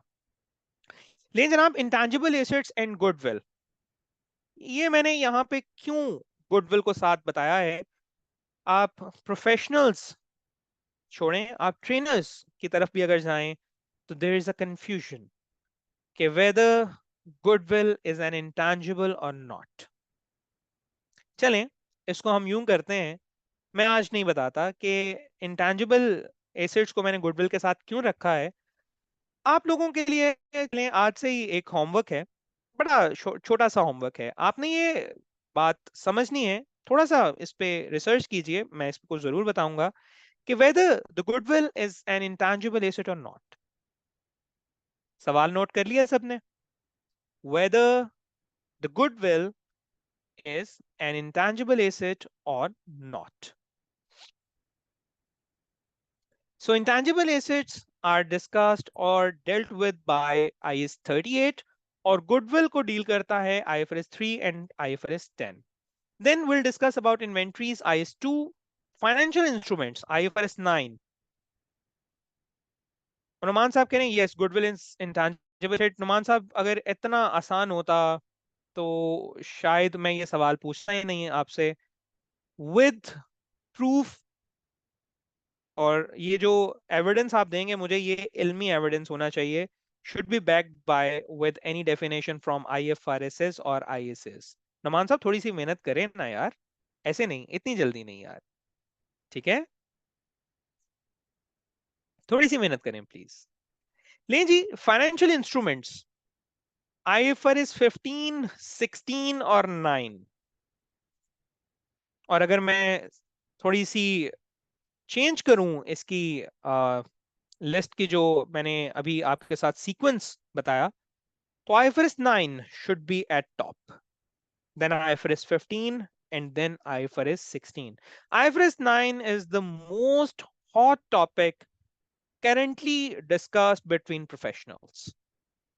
सबसे ज्यादा जो differing opinions हैं, those are on IFRS 9 and then IFRS 15. Comparatively नए standards हैं. पाकिस्तान ने 2020-21 में जाके इनको अडॉप्ट किया. आईकैप ने 2016 में इनको टेस्ट करना शुरू किया. कंपैरेटिवली नए स्टैंडर्ड्स हैं और बहुत सारे एरियाज इनके अनएक्सप्लोर्ड हैं. सो इस मॉड्यूल के अंदर will be discussing the financial assets. Then IS 37 की थोड़ी सी बात करेंगे which discusses about provisions, contingent assets and liabilities. Then IS 19 employee benefits, salaries देते हैं ना अपने एम्प्लॉयज को, कैसे अकाउंटिंग करनी है, एम्प्लॉय बेनिफिट्स में डिस्कस होगा. Then tax and financial statements, एक बहुत बड़ा नाइटमेयर होता है अकाउंटेंट्स का, डिफर्ड टैक्स. नाम सुना है जी डिफर्ड टैक्स का? The one is current tax, the other one is deferred tax. both are termed as income taxes which are dealt with by IAS 12. Nightmare होता है जी. इंशाल्लाह will try our level best कि इसको हम इंतहाई आसान करके इसको सीखें. और if you guys are comfortable with accrual concept of accounting, which is obviously a basic principle of the accounting, तो उसी को लेकर, उसी कॉन्सेप्ट को लेकर we'll discuss IAS 12 and inshallah will make IAS 12 and deferred tax so easy to comprehend and so easy to understand inshallah. लेकिन जनाब, then there are some special topics in financial reporting. Effects of changes in foreign currency IAS 21 deal करता है. आप dollars में trade कर रहे हैं, आप यूरोस में ट्रेड कर रहे हैं, कैसे रिपोर्टिंग करनी है IAS 21 बताएगा. शेयर बेस्ड पेमेंट्स जो मैंने अभी आपके साथ डिस्कस किया IFRS 2. Exploration and evaluation on expenditures IFRS 14 बताएगा कि जो गैस एक्सप्लोर करती हैं कंपनीज और इवैल्यूएट करती हैं, उनके एक्सप्लोरेशन और इवैल्यूएशन के एक्सपेंडिचर्स क्या वो भी IAS 16 या IAS 38 का क्राइटेरिया मीट करते हैं. Recognition as S. नुमान साहब कह रहे हैं goodwill is not physical existence, has no physical existence, so it's recorded as intangible asset. नुमान साहब, सर फिजिकल एग्जिस्टेंस नहीं है, आई एग्री, लेकिन उससे पहले आपने कहा कि इंटेंजिबल एसेट के तौर पे रिकॉर्ड करते हैं. मैं दोबारा बार बार आपकी बात पे आ रहा हूं, ऑल्दो कि हमारी डेमो का जो टाइम है that is not wholly dedicated to this discussion, but still चूंकि मैंने क्वेश्चन किया है, तो नुमान साहब IAS 38 डाउनलोड कीजिए, उसमें इंटेंजिबल एसेट की डेफिनेशन पढ़िए और उस डेफिनेशन में गुडविल को फिट करने की कोशिश कीजिए. अगर तो फिट हो जाएगी तो मुझे जरूर बताइएगा, नहीं होगी तो कहां फिट करना है इसको, वो इंशाल्लाह जब हम क्लास पढ़ रहे होंगे तो मैं बताऊंगा. ले जनाब, then we have fair value measurement which is dealt with by IFRS 13 और अर्निंग्स पर शेयर. ये एक रिक्वायरमेंट होती है लिस्टेड कंपनीज के लिए या फिर the companies which are in the process of listing कि वो बताएं कि उन्होंने पर शेयर क्या अर्निंग की है, which is dealt with by IAS 33. Then we have module 6। Bore तो नहीं हो रहे हैं आप लोग? बोर तो नहीं हो रहे हैं ज्यादा? अगर हो रहे हैं तो बता दें। नो सर, नो सर, चलें, वेरी गुड। ले इंटरेस्टिंग। जी, ले जी, एडिशनल रिपोर्टिंग डिस्क्लोजर में क्या होता है? जैसे हमने बात की थी कि इवेंट्स आफ्टर रिपोर्टिंग पीरियड है, आईएस 10 बताएगा। अकाउंटिंग पॉलिसीज चेंज किए हैं, कोई एरर हो गया है, एस्टिमेट चेंज किया है। पहले आप डेप्रिसिएशन चार्ज कर रहे थे स्ट्रेट लाइन मेथड पे, आपको लगा नहीं यार ये स्ट्रेट लाइन बेनिफिट्स नहीं है इस एसेट के, ये रिड्यूसिंग बैलेंस इसके बेनिफिट्स हमें मिल रहे हैं। आपने चेंज किया अपना जो अकाउंटिंग एस्टिमेट था, डेप्रिसिएशन मेथड चेंज कर लिया। या फिर आपको लगा कि मैंने एस्टिमेट किया था कि ये मेरा एसेट जो है वो 15 साल काम करेगा, 1 साल काम करने के बाद लगा इसकी तो 5 साल की औकात नहीं है, ये तो 1 साल में इतना इसकी वेर एंड टियर हो गई है, 5 साल से ज्यादा ये जी नहीं पाएगा, इसकी मौत वाकई हो जाएगी। अब मुझे चेंज करना है यूजफुल लाइफ का एस्टिमेट, कैसे करना है? That will be told by that will be told by IS 8। Operating segments, ये रिपोर्टिंग सेगमेंट्स की वही आईएफआरएस 8 बताएंगे। सस्टेनेबिलिटी डिस्क्लोजर्स आजकल की हॉट टॉपिक है, प्रोफेशनल्स परेशान है, इसके ऊपर सेशंस हो रहे हैं कि ये जो नए स्टैंडर्ड्स आ गए हैं, आईएफआरएस S1, आईएफआरएस S2, यकीन करें बहुत सारे प्रोफेशनल्स ने नहीं पढ़े हैं अभी तक। You guys will have the option to know about the sustainability disclosures, और इसकी recognition इस specific area की recognition वर्ल्ड वाइड इस टाइम पे इतनी ज्यादा है। यूके और मेनलैंड यूरोप के अंदर इस टाइम पे ये सस्टेनेबिलिटी जो फाइनेंशियल रिपोर्टिंग स्टैंडर्ड्स हैं इंप्लीमेंट हो चुके हैं। लिटरली सिर्फ सस्टेनेबिलिटी डिस्क्लोजर रिक्वायरमेंट समझने वाले लोगों को, जिनको बाकी आईएफआरएस नहीं भी आते हैं, अलहदा से जॉब्स ऑफर हो रही हैं। And I am making any exaggeration in this. ले जनाब, then we'll have the module 7, which is I believe the most lengthy module of our course, जिसके अंदर हम ये देखेंगे कि कंबाइंड एंटिटीज की हमने फाइनेंशियल स्टेटमेंट्स कैसे बनानी है, जिसे हम कंसोलिडेटेड फाइनेंशियल स्टेटमेंट्स कहते हैं। अब कंसोलिडेशन के अंदर हमेशा रिलेशनशिप, ऐसे तो नहीं होगा ना कि आप एक कंपनी के शेयर्स लेने जाएं, आप कहें कि लूंगा तो 100 या फिर 50 से ऊपर लूंगा, इससे कम तो लेने नहीं है, जो मर्जी हो जाए, चाहे फायदा भी हो रहा है। वो on a very lighter note, वो हम यहाँ पे बात करते हैं ना कि कोचा नहीं करूंगा तो यही करूंगा वरना नहीं। इस तरह की सिचुएशन एक सर्टेन लोगों के साथ हो सकती है, बट बिजनेसमैन जब अपना डिसीजन करते हैं, कोई स्ट्रेटेजिक इन्वेस्टमेंट करते हैं, तो वो हमेशा 50-51% के ऊपर नहीं चले जाते हैं। वो हो सकता है 10% से इन्वेस्टमेंट शुरू करें, 20% से शुरू करें, उसके बाद उसको बढ़ाते भी जा सकते हैं, वहां पे स्टिक भी कर सकते हैं, उसको कम भी कर सकते हैं। तो मुख्तलिफ रिलेशनशिप्स आपके बिल्ड हो जाते हैं विद अदर कंपनीज। कोई आपकी ऑर्डिनरी इन्वेस्टमेंट हो सकती है लाइक 10% तक की, कोई आपकी स्ट्रेटेजिक इन्वेस्टमेंट हो सकती है लाइक मोर देन 20%। और अगर 20% से ज्यादा, it means you have a significant influence, आपके पास एक अच्छी खासी जो है वो उसकी शेयर होल्डिंग है, तो वो आपकी एसोसिएट बन जाती है। अगर आपके पास 20 से 50% तक है तो वो एसोसिएट रहती है। अगर 50% है और 50% किसी और के पास है, इट मींस आप ज्वाइंटली कंट्रोल कर रहे हैं। Now this is a joint operation.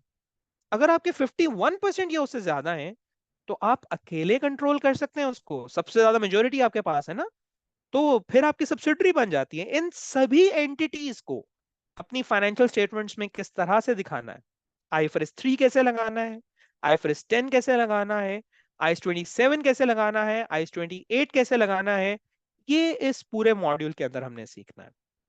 और फिर इनके अंदर इंटरेस्टिंग बात यह है कि जरूरी नहीं है कि मेरी 75% शेयर होल्डिंग थी तो अब कयामत तक 75% ही रहेगी। वो बढ़ के 95% भी हो सकती है, वो कम होके 30% पे भी आ सकती है। मैं शेयर बेच दूं किसी कंपनी के, मेरी मर्जी है।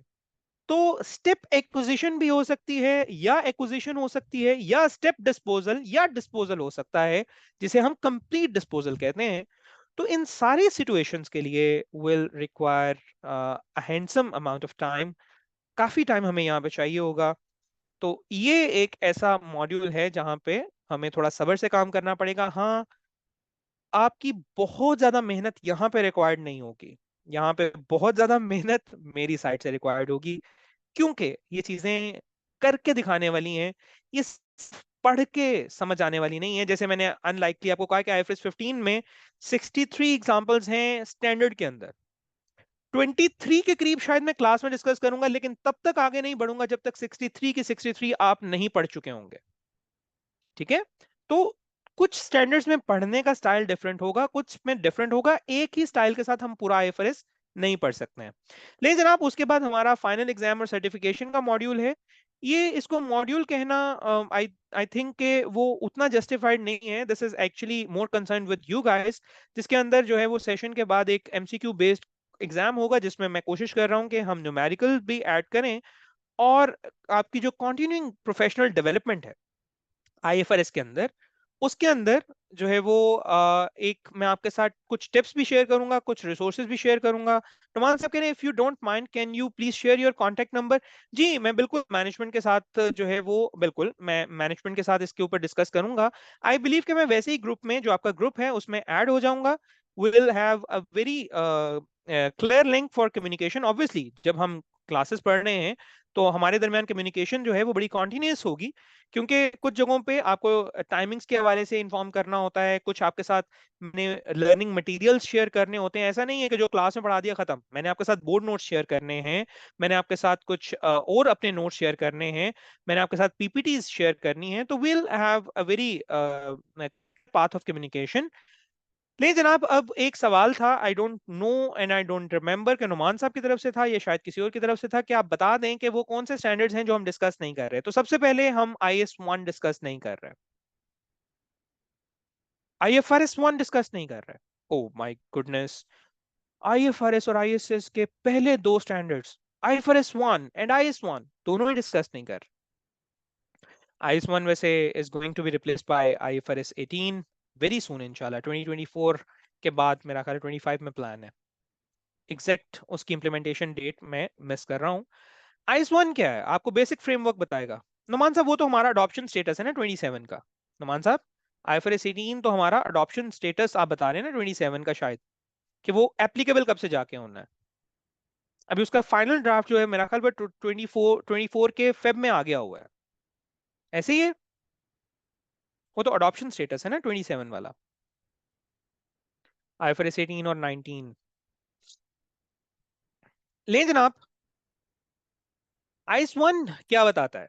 IS-1 हमें एक बेसिक फ्रेमवर्क देता है, कुछ चीजें जो बिल्कुल बेसिक नेचर की हैं वो बताता है। नॉन करंट और करंट की क्लासिफिकेशन कैसे होनी चाहिए, IS-1 बताएगा। आपको reporting framework when you are going concern तो कैसे बनाना, क्या यूज करना है, वो बताएगा। अगर आप गोइंग कंसर्न नहीं है तो क्या फाइनेंशियल रिपोर्टिंग फ्रेमवर्क होगा, आपको IS-1 बताएगा। बुरहान साहब कह रहे हैं what will be the learning outcomes, what we expect and how much of our level can be enhanced. जी ये बड़ा अच्छा सवाल किया बुरहान साहब ने। देखिए बुरहान साहब, इन 4 मंथ्स के अंदर आई आई डोंट कमिट कि you will be one who is master in IFRS and ISS, but अगर आप मेरे साथ ये प्रॉमिस भी करें और आप इस चीज को इंश्योर करें कि हम अपने जो भी चीजें होंगी, जो भी ड्यूरिंग द सेशन आपके साथ मैं होमवर्क्स जो है डिसाइड करूंगा, अगर वो आप करते हैं और इंटरेक्टिव सेशंस हम लाइव लेते हैं, तो अगर मैं बहुत ज्यादा भी आपके साथ कमिट ना भी करूं, तो आई बिलीव कि हम कैफ लेवल स्टूडेंट्स से बहुत बेहतर हो जाएंगे। क्योंकि कैफ लेवल के जो स्टूडेंट्स हैं, जो जिन्हें हम CA इंटर कहते हैं, उसका जो उसकी रीजन ये है कि बहुत सारे स्टैंडर्ड्स वो इस कोर्स में पढ़ ही नहीं रहे होते हैं, वो लेवल फाइनल लेवल पे जाके पढ़ते हैं। नुमान साहब कह रहे हैं words audience level will be better if make batch as per audience level then one can be master. जी नुमान साहब, ये भी मेरा प्लान है। मैंने अभी तो डेमो सेशन में ये चीज डिस्कस नहीं की है, बट जैसे जैसे हमारे पास जो है वो सब्सक्रिप्शंस होंगी, हम कोशिश करेंगे कि इसके अंदर हम थोड़ी सी क्लासिफिकेशन कर दें based on their prior experience and knowledge. क्योंकि देखें, अगर आपको IS-16 की कॉस्ट क्या होती है, डिप्रिशिएबल अमाउंट क्या होती है, आपको डिप्रिसिएशन मेथड्स क्या होते हैं, अगर ये सारी चीजें बहुत क्लैरिटी से पता है ना, तो फिर शायद आपको अगर मैं वो चीजें बताऊंगा तो वो आपका टाइम वेस्ट होगा। आपको शायद मुझे बात ही शुरू करनी है from the difference between cost model and revaluation model for example. तो मैं ये जरूर कोशिश करूंगा with the help of the management of रेपेरेन कि हम थोड़ा सा इसको स्क्रूटनाइज करके स्टूडेंट्स या ऑडियंस की जो जो उनकी लर्निंग लेवल है उसकी बेसिस के ऊपर हम इसको कर लें। रेपेरेन ने भी शेयर किया है जी, इफ यू डोंट उन्होंने रिप्लाई किया है कि trainer will be in coordination once the course starts. बिल्कुल सही है, ये बात हमारी ऑलरेडी डिस्कस हो गई। नहीं जी, IS 1 और IFRS 1 हम डिस्कस नहीं कर रहे, और उसको हमें यहाँ पे डिस्कस करने की जरूरत नहीं है, क्योंकि हम जब ये चीजें पढ़ लेते हैं तो उसकी एक्सट्रैक्ट्स में कुछ आपके साथ, जो कि मैंने आपके टिप्स आपके साथ शेयर करनी है, मैं आपको बताऊंगा कि वो आपने किस तरह से पढ़ लेना है।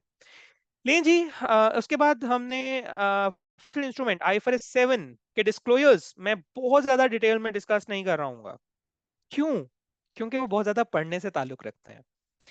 इसी तरह IS 7 statement of cash flows मैंने यहाँ पे कहीं पे भी नहीं लिखा हुआ।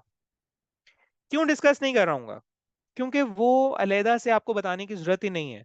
हमें बैलेंस शीट में से ही एक्सट्रैक्ट करना है स्टेटमेंट ऑफ कैश फ्लोज, तो उसके अंदर बहुत ज्यादा डिस्कशन रिक्वायर्ड नहीं है।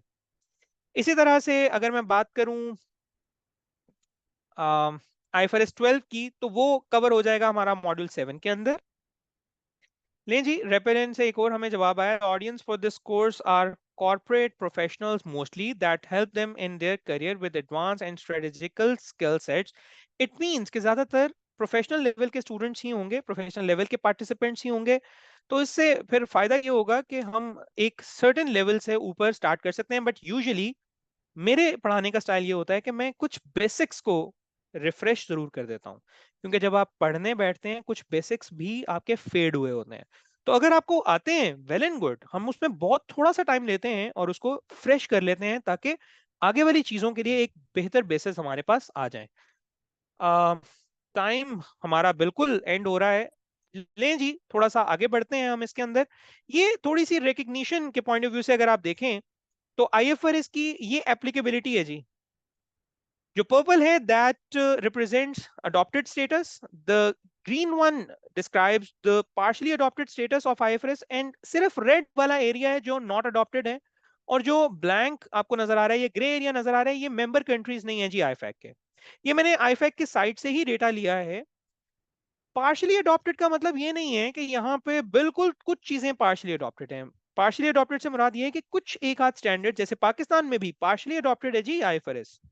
हम यहाँ पे एक अनकंडीशनल स्टेटमेंट नहीं देते ऑफ कंप्लायंस कि हम IFRS से कंप्लाइंट। हम कहते हैं कि हमने उन फाइनेंशियल रिपोर्टिंग स्टैंडर्ड्स की बेसिस पे ये फाइनेंशियल स्टेटमेंट्स बनाई बनाई हैं which are applicable in Pakistan. कुछ स्टैंडर्ड्स हैं जो हम डिस्कस करेंगे जो पाकिस्तान में एप्लीकेबल नहीं है, और उनके एप्लीकेबल ना होने से कोई खास फर्क नहीं पड़ता। तो आप देख सकते हैं कि दुनिया का कितना बड़ा हिस्सा है जो IFRS कंप्लाइंट है। इससे आप समझ सकते हैं कि कितनी रिकग्निशन है वर्ल्ड वाइड IFRS की। ले जनाब, उसके बाद जरा बात करते हैं हम टाइमलाइन की। जून में टेंटेटिवली अगर हम 22 को अपना कोर्स स्टार्ट करते हैं, तो module 1 and 2 by mid of July जो है वो हम प्रोबेबली कवर कर चुके होंगे। बुरहान साहब कह रहे हैं, one suggestion for all basic concepts, if you can record video and share the same within the group, that before starting of session everyone need to watch that video and come in the class with basic understanding, and then you can go ahead।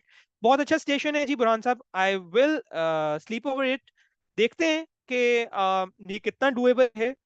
अगर possible हो सकता हुआ तो मैं जरूर इसके ऊपर कोशिश करूंगा, लेकिन अगर मुझे कनेक्टिविटी रखनी है कि लाइक मैं एक चीज को एक जगह से शुरू करके उठाऊं और फिर उसको उसी सिमत में लेता जाऊं, तो फिर जरूरी है कि मैं बेसिक से ही बात स्टार्ट करूं, थोड़ा सा आपका 5-10 मिनट का टाइम लूं, और उसके बाद हम एडवांस लेवल की बात शुरू करते हैं।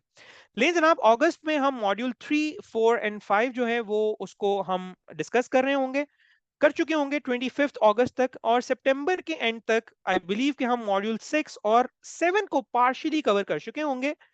अक्टूबर 20 तक आई बिलीव कि हम मॉड्यूल 7 भी कंप्लीट कर लेंगे, एंड देन फाइनली ऑन 31 अक्टूबर आपका फाइनल एग्जाम हम प्लान कर रहे हैं। ले जनाब, नुमान साहब कह रहे हैं you can delegate to Burhan too. ठीक है जी, लेट्स थिंक ओवर इट। ले जनाब, now the floor is open for your questions and answers my side. हमारा डेमो मैंने वैसे थोड़ा सा प्लान किया था आज IS 16 का, लेकिन आपके साथ इंटरेक्शन में टाइम का बिल्कुल भी वो अंदाजा नहीं हो सका। हम थोड़ा सा ज्यादा डिटेल में चले गए, कोई बात नहीं, we can plan that at any other day, या फिर सेशन के स्टार्ट का भी हम वेट कर सकते हैं। आई बिलीव कि काफी हद तक आपको जो क्वेश्चंस हैं वो मैंने एड्रेस कर दिए हैं during my session, but if still you have any other question you can go ahead. और थोड़ा सा फीडबैक भी मुझे दे दीजिएगा कि आज के सेशन से आपकी जो एक्सपेक्टेशंस थी, क्या वो एक्सपेक्टेशंस आपकी जो है वो पूरी हो गई, या उसमें कोई ऐसी चीज है जो आपको लगता है कि ये भी होनी चाहिए थी और वो नहीं हुई। जी, any questions from your side? जी, thank you Waseem sahab, thank you so much for the feedback. जी, एनी अदर क्वेश्चंस? जी अस्सलाम वालेकुम सर, कैसे हैं? वालेकुम सर अस्सलाम, मेरा बिल्कुल ये ठीक। आपसे क्वेश्चन है कि जी। ये क्वेश्चन करना चाह रहा हूँ आपसे हम्म। कि आपका माशाल्लाह ओवरऑल बहुत अच्छी ये इंफॉर्मेशन मिली आपको ये डेमो सेशन से। तो सर हम्म। आप कोई सोर्स या कोई बुक्स वगैरह रिकमेंड करें जिससे हम ये IFRS रूल्स और IAS रूल्स की प्रिपरेशन मतलब अपने हिसाब से करें, ताकि वो ये आपके लेक्चर्स के लिए मतलब प्रिपेयर रहे, ताकि थोड़ी बहुत मैं ना बंदे की ब्रेनस्टॉर्मिंग तो हो जाए। जी जी जी, एक्चुअली ना आप डिफरेंट जो है वो मेरा ख्याल है कि सोर्सेज से पढ़ते आ रहे होंगे। कुछ लोगों ने आई बिलीव जो है वो ग्रेजुएशन की होगी अकाउंटिंग एंड फाइनेंस में, कुछ लोग शायद प्रोफेशनल क्वालिफिकेशन की तरफ से भी हों। तो आपके लिए ना थोड़ा सा मैं जब जो गाइड बनाऊंगा या जो मैं नोट्स बनाऊंगा वो इस पॉइंट ऑफ व्यू से बनाऊंगा, लेकिन जो बाकी किताबें होती हैं वो इस तरीके से बनी होती हैं कि उसमें उस स्पेसिफिक प्रोफेशनल स्ट्रीम के लिए ज्यादा इंफॉर्मेशन होती है। तो मैं आपके साथ जो है वो कुछ लर्निंग मटेरियल जरूर शेयर करूंगा। अभी हमारा जो ग्रुप बन जाएगा, जब हम इन कोऑर्डिनेशन आ जाएंगे, तो उससे पहले मैं कोशिश करूंगा कि आपके साथ कुछ बेसिक लर्निंग मटेरियल जो है वो मैं ही शेयर कर दूं। अपने कुछ नोट्स उसमें हो सकते हैं, कुछ उसके अंदर बेसिक चीजें हो सकती हैं, कुछ बुक्स मैं आपके साथ शेयर कर सकता हूँ। जो बुक्स मैं यूज कर रहा हूँ वो भी आपके साथ शेयर कर लूंगा। जी बिल्कुल, आपके साथ पहले शेयर भी हो जाएंगे और कुछ चीजें आपके साथ बाद में शेयर भी होंगी। मैं यूजुअली क्या करता हूँ कि क्लास से पहले जो नोट्स हैं, मेरे जो बुक्स हैं, वो मैं आपके साथ पहले शेयर कर दिया करता हूँ, और जो बोर्ड नोट्स हैं वो क्लास के बाद हो जाते हैं। तो बिल्कुल सही है, आपके साथ चीजें शेयर हो रही होंगी। लेकिन अभी मैं आपको कोई स्पेसिफिक किताब अगर बता भी दूं, तो उसके भी कुछ स्पेसिफिक एरियाज हैं जो अभी आपको पढ़ने की जरूरत है, वो आपके लिए बहुत ज्यादा हेक्टिक हो जाएगा। बट जब हमारा सेशन स्टार्ट होता है, देन ऑब्वियसली मैं आपकी जरूरत के हिसाब से मॉडिफाई करके चीजों को एक नोट्स की फॉर्म में, एक बुकलेट की फॉर्म में आपके साथ शेयर कर रहा हूँ। नुमान साहब कह रहे हैं, will you share small questions in class for students to assess their learning? Obviously Numan साहब, क्लास के दौरान और होमवर्क्स के अंदर या इवन क्लास के अंदर भी अगर मैं आपसे प्रैक्टिस नहीं कराता हूं ना, फाइनेंशियल स्टेटमेंट्स या रिपोर्टिंग, फाइनेंशियल रिपोर्टिंग नहीं समझ आएगी। तो आप, मैंने आपको पहले भी कहा कि हमारा सेमिनार टाइप का माहौल नहीं होगा। Keep in mind that will be a kind of a class. पढ़ रहे होंगे हम चीजें सीख रहे होंगे, हम चीजों की प्रैक्टिस कर रहे होंगे। तो अगर आपके जहन में ये है कि हाँ आएंगे, ऐसे हाथ बांध के बैठ जाएंगे, मैं बोलता जाऊंगा, आप जमाइयां लेते रहेंगे, सुनते रहेंगे, तो नहीं। आपके पास कॉपी होगी, पेन होगा, कैलकुलेटर लाजमी होगा आपके पास। लिखना आपने नोट्स नहीं नोट करने, लेकिन जो सवाल मैं आपको कहूंगा, जो कैलकुलेशंस आपको कहूंगा, वो आपको करनी होंगी। और इंटरेक्टिव रहना होगा। इंटरेक्टिव नहीं रहेंगे मेरे साथ तो मैं आपको बार बार बुलाऊंगा। मेरी आदत है, जब तक मुझे तकरीबन आधी क्लास की तरफ से जवाब नहीं आ जाता ना कि हाँ जी समझ आ गई है, मैं पूछता रहता हूँ कि हाँ जी आगे बढ़ूं, समझ आ गई है। आप बोर होंगे अगर मैं बार बार ये पूछूंगा, तो इसलिए आपको इंटरेक्टिव मेरे साथ रहना पड़ेगा। वो कहते हैं ना, मजबूर करूंगा मैं आपको मेरे साथ इंटरेक्टिव रहने पे। जी, any other question? Any other question? जी अस्सलाम वालेकुम। जी वालेकुम सलाम। अच्छा सर, वैसे तो आपकी माशाल्लाह से प्रेजेंटेशन बहुत ज़बरदस्त थी। थैंक यू मैंने जी। थोड़ा सा लेट जो है ना वो ज्वाइन किया था सेशन को। हम्म। जस्ट ये जानना चाह रहा हूँ कि इसकी फीस कितनी होगी, और मैं एक्चुअली मैनेजमेंट वाली साइड को इमाद साहब उस तरह ठीक है, से डील नहीं वो वहाँ करता। से मेरा आप ख्याल है देंगे। रेपिडिन आपको इसके बारे में ज्यादा डिटेल ठीक है, में बताएंगे कि गॉट इट। टाइमलाइंस क्या हैं, फीस क्या है, और मजीद अगर इसके ऊपर कोई अर्ली बर्ड डिस्काउंट है। I am not aware of that If there is any, that will be dealt with by Rapid in Learning, because I am the trainer. मेरा काम है आना और make sure करना कि आपको मैं ट्रेनिंग ठीक दे रहा हूँ। अच्छा, ओवरऑल इट वाज जो है ना वेरी अमेजिंग, लेकिन इसमें अगर आप जी। डेमो रखते हैं, जो कि मैं एक्सपेक्ट कर रहा था कि जी डेमो क्लास ही होगी विद मैंने इमाद 10 साहब से 15 बिल्कुल, मिनट मैंने जाने इसके का अंदर टाइम रखा लेना हुआ था होगा। डेमो, लेकिन ना एक्चुअली चीजें मुझे बतानी भी कुछ ज्यादा चीजें थी, टाइम हमारे पास शॉर्ट था। मैंने i16 का डेमो प्लान किया हुआ था। Honestly I was planned for i16, but कोई बात नहीं। मेरा ख्याल है अच्छा कि यासीन, आप लोग। जी जी। हेलो, अगर आप थोड़ा सा 5 to 10 मिनट्स में डेमोन्स्ट्रेट कर हाँ, सके या if we even have the time. Slides दिखा सके। Yes, we have time, we can. Okay, thank you so much. So we have a confirmation from Reparent team. We have some time. हम 5-10 minute लेते हैं। You guys are comfortable? हम इसको शुरू करते हैं। लें जी। हम जरा ना थोड़ी सी बात करते हैं। मुझे अगर I'll request the Reparent team to allow me to share the screen. Actually, I'm logged in with 2 accounts. तो मेरे दूसरे लैपटॉप पे आप अलाउ अगर कर दें screen sharing. I am logged in with the name Yasin. इस पे तो अलाउड है आई बिलीव। अगर आप मुझे उस पे अलाउ कर दें। अच्छा, आई बिलीव मुझे इस पे ख़त्म करनी पड़ेगी शेयरिंग।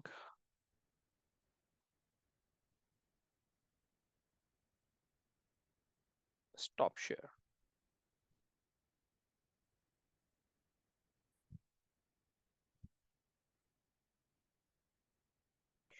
कंफर्म कीजिएगा जी, आपको मेरी स्क्रीन नज़र आ रही है? यस सर, लें जी, जिस तरह मैंने विजिबल। आपसे बात की थी that we'll be discussing and will be learning through one note. तो आज हम बात थोड़ी सी डेमो के पॉइंट ऑफ व्यू से स्टार्ट करते हैं with IAS16। IAS16 deals with property, plant and equipment।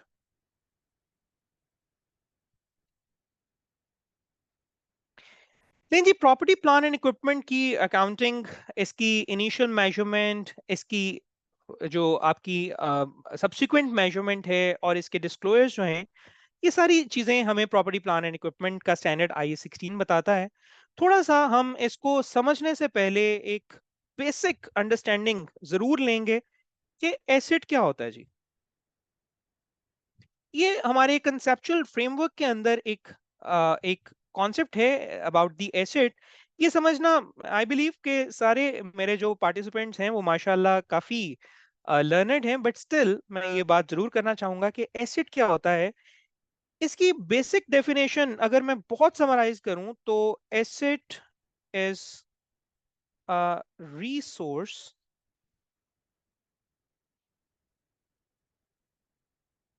Controlled by the entity. बहुत ब्रीफ बात मैंने की है।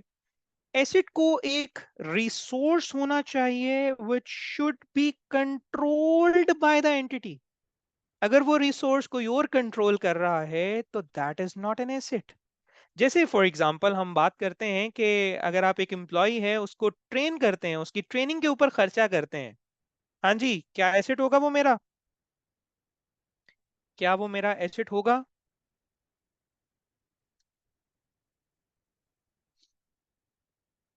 क्या वो मेरा एसिड होगा?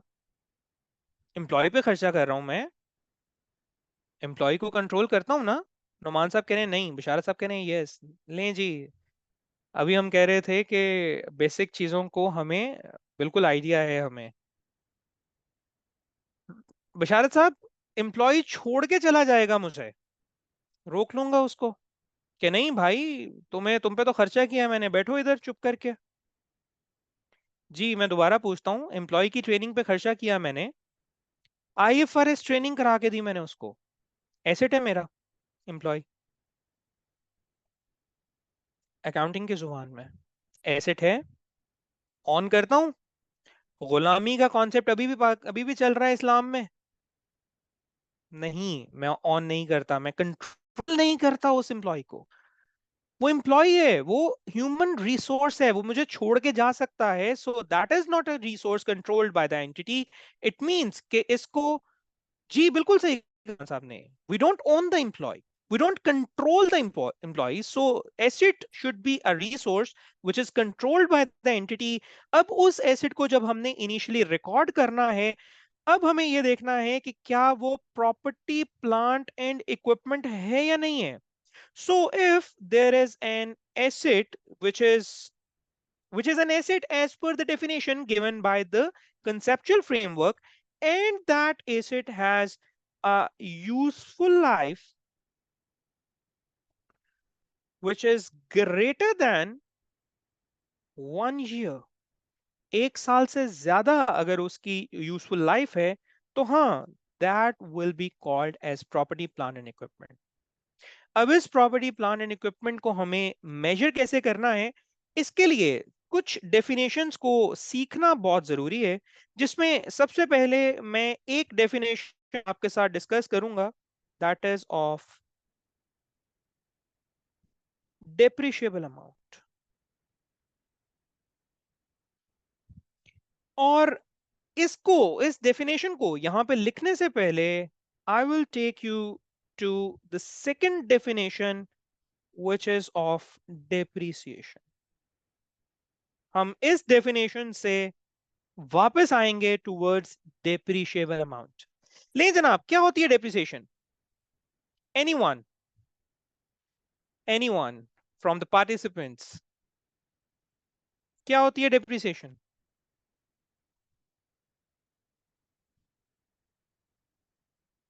डेप्रिसिएशन क्या होती है? माशाल्लाह प्रोफेशनल्स हैं हम सब। क्या होती है डेप्रिसिएशन? मेरी आवाज नहीं आ रही है।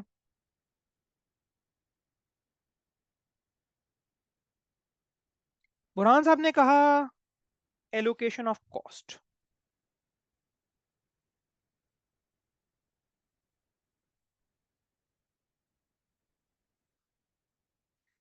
बशारत साहब ने कहा वियर एंड टियर।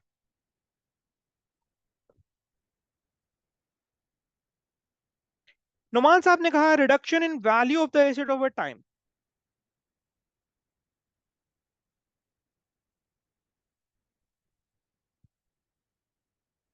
ले जी, हम तीनों बातों को स्टार्ट से शुरू करते हैं। नुमान साहब ने जैसे कहा कि reduction of value over time, Imad साहब ने कहा systematic allocation over useful life of asset. किसकी एलोकेशन इमाद साहब? नाम की एलोकेशन, कॉस्ट ऑफ एसेट। अच्छा जी, ले जी, रिडक्शन ऑफ वैल्यू पहले हमें जवाब मिला। तो नुमान साहब, गाड़ियां आपके सामने बड़ी अच्छी एग्जांपल है। 2 साल 3 साल 4 साल पहले गाड़ी की जो वैल्यू थी, 3 साल चलाने के बाद आज वैल्यू उससे ज्यादा है। तो क्या डेप्रिसिएशन हुई नहीं है, बल्कि एप्रिसिएशन हो गई है एसेट के अंदर? नहीं, एप्रिसिएशन तो नहीं होती, एसेट की डेप्रिसिएशन ही होती है। क्यों होती है वो भी डिस्कस करेंगे। तो ये डेफिनेशन तो ठीक नहीं लग रही। Wear and tear, same is the case. गाड़ियों की ही बात करते हैं। गाड़ियां चली तो हैं जी, 5 साल उन्होंने पाकिस्तान की सड़कों पे धक्के तो खाए हैं, खड्डे भी बर्दाश्त किए हैं, लेकिन वैल्यू बढ़ रही है जी। क्यों बढ़ रही है? प्राइसेस बढ़ रही हैं, वैल्यू भी बढ़ती जा रही है। तो वियर एंड टियर सिर्फ डेप्रिसिएशन की रीजन तो नहीं हो सकती, क्योंकि वियर एंड टियर होने के बावजूद वैल्यू कम नहीं हो रही। एंड एलोकेशन ऑफ कॉस्ट वाली बात कुछ करीब करीब लगती है, लेकिन ये भी सही बात नहीं है। मैं आपको लेके चलता हूं सही बात की तरफ। ले जी, depreciation is allocation of depreciable amount on systematic basis over useful life of the asset। इस डेफिनेशन के अंदर कुछ की पॉइंट्स हैं। क्या की पॉइंट्स हैं जी? This is an allocation of depreciable amount. क्या की पॉइंट? नॉट। क्या डिफरेंस है between depreciable amount and cost, देखते हैं जी। दूसरा कीवर्ड सिस्टमेटिक होना चाहिए। ये ऐसे नहीं कि आज सुबह उठे चलो यार इसको 10 लाख डेप्रिशिएट कर दो, अगले साल उठे नहीं यार गलती हो गई थी ज्यादा डेप्रिसिएशन चार्ज कर दी थी, अब इसको ऐसे करो 1 लाख कर दो। नहीं, it should be systematic over useful life of the asset. ये तीन बड़े इंपॉर्टेंट कीवर्ड्स हैं इस डेफिनेशन के अंदर। क्या होती है जी depreciable amount? Depreciable amount is cost minus residual value.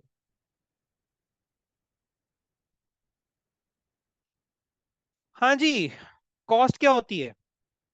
इस डेफिनेशन से हमें दो चीजें मिल, number one is cost, number two is residual value. क्या होती है जी कॉस्ट? किसे कहते हैं कॉस्ट?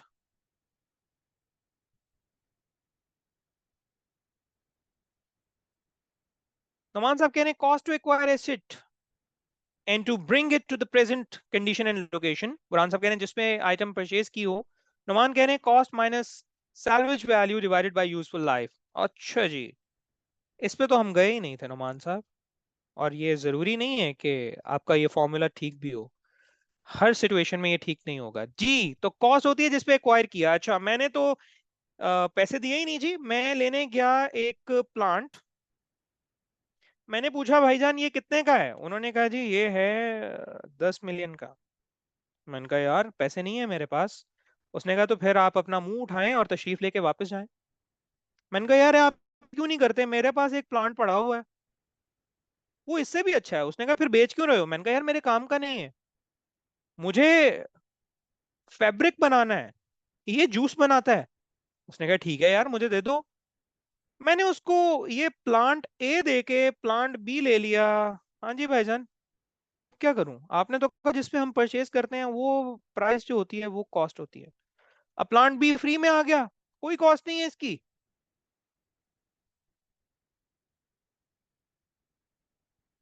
कॉस्ट नहीं है।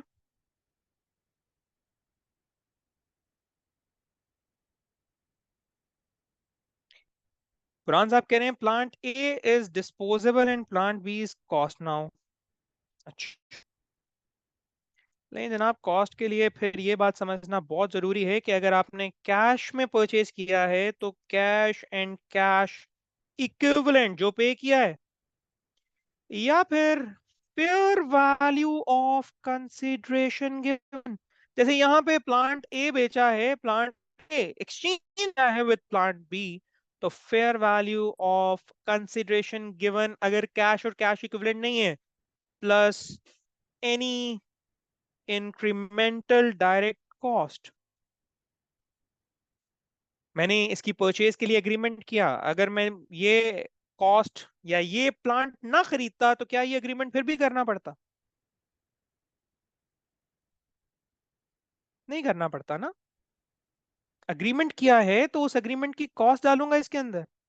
कोई एसेट बिल्ड करना है, एम्प्लॉय अपना यूज किया है, अदरवाइज दूसरे काम में यूज करता, उसकी सैलरी मुझे शायद कॉस्ट में ऐड करनी पड़ेगी। तो ये कॉस्ट के मुख्तलिफ एलिमेंट्स हैं, डिटेल में हम इनको डिस्कस करेंगे। अभी चूंकि हम डेमो की बात कर रहे हैं तो हम टाइम थोड़ा कम है, इसलिए I am going back to the definition that cost is cash और कैश इक्विवेलेंट गिवन, या फिर fair value of other consideration given plus the incremental direct cost.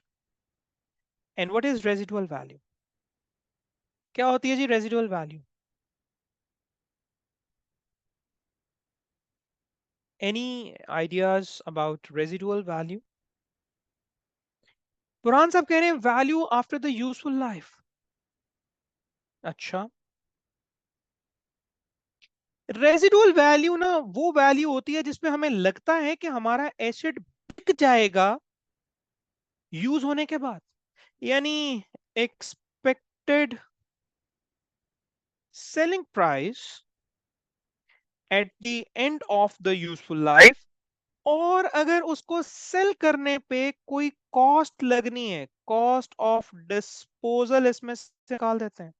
इसका मतलब ये हुआ कि टाइम यूजफुल लाइफ यूज होने के बाद हमें जो अमाउंट नेट रियलाइज होनी है, नेट रियलाइजेबल वैल्यू भी से कहें, जो नेट रियलाइज होनी है eight the end of the use, वो तो हमें डेप्रिसिएशन चार्ज करने की जरूरत नहीं है ना, वो तो हमें बेनिफिट, ये इन दोनों का डिफरेंस जो है वो डेप्रिशिएबल अमाउंट है। डेप्रिशिएबल अमाउंट वो होती है जो हम इस एसेट का बेनिफिट यूज से कंज्यूम कर लेंगे।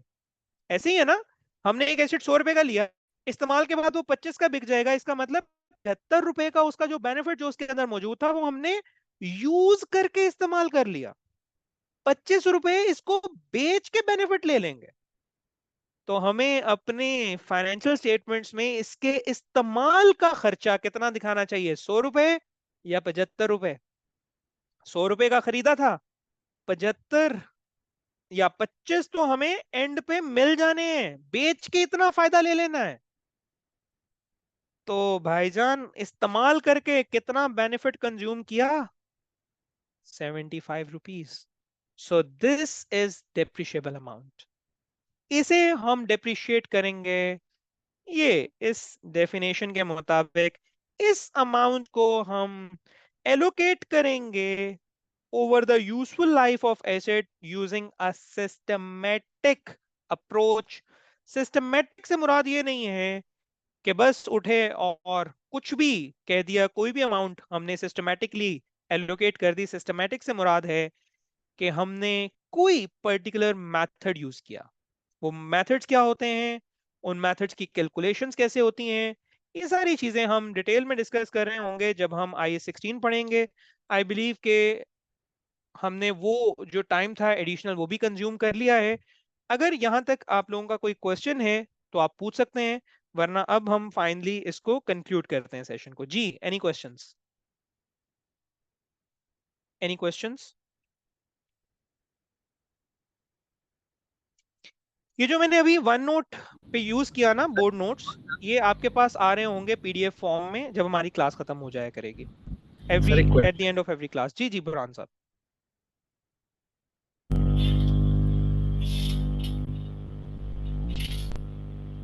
अस्सलाम वालेकुम। जी वालेकुम सलाम। जी सर, ये अमूमन देखा जाता है कि डिफरेंट सेशंस में कि जब बेसिक कॉन्सेप्ट्स और उन चीज़ों पे या बेसिक जो IFRS होते हैं उस पे टाइम ज़्यादा लग जाता है, और जो मुश्किल IFRS है फिर उसको जल्दी जल्दी निकाल के गुजार दिया जाता है। आप सर उसको किस तरह से मैनेज करेंगे, और आपका ये ठीक, कौन सा सेशन है सर, ये आप कौन सा वो सेशन ले रहे हैं अगर मैं रैपिड इनके फॉर्मेट से बात करूँ तो? कौन सा से मुराद, क्या आपकी फ्रीक्वेंसी मुराद है आपकी? जी जी, कि ये आपका दूसरा सेशन तीसरा है और ठीक है, किस तरह से? ठीक है, ठीक है, ठीक है। आपके दोनों क्वेश्चंस आ गए मेरे पास।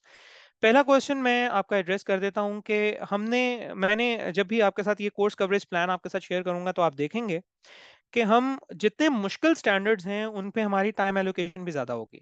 IAS 16 के ऊपर मैंने आपको स्टार्ट में डेमो चूंकि था तो बहुत डिटेल में स्टार्ट की 2-3 चीजें बता दी हैं, लेकिन ये शायद चीजें हम बेसिक कॉन्सेप्ट्स इतने डिटेल में नहीं पढ़ रहे होंगे।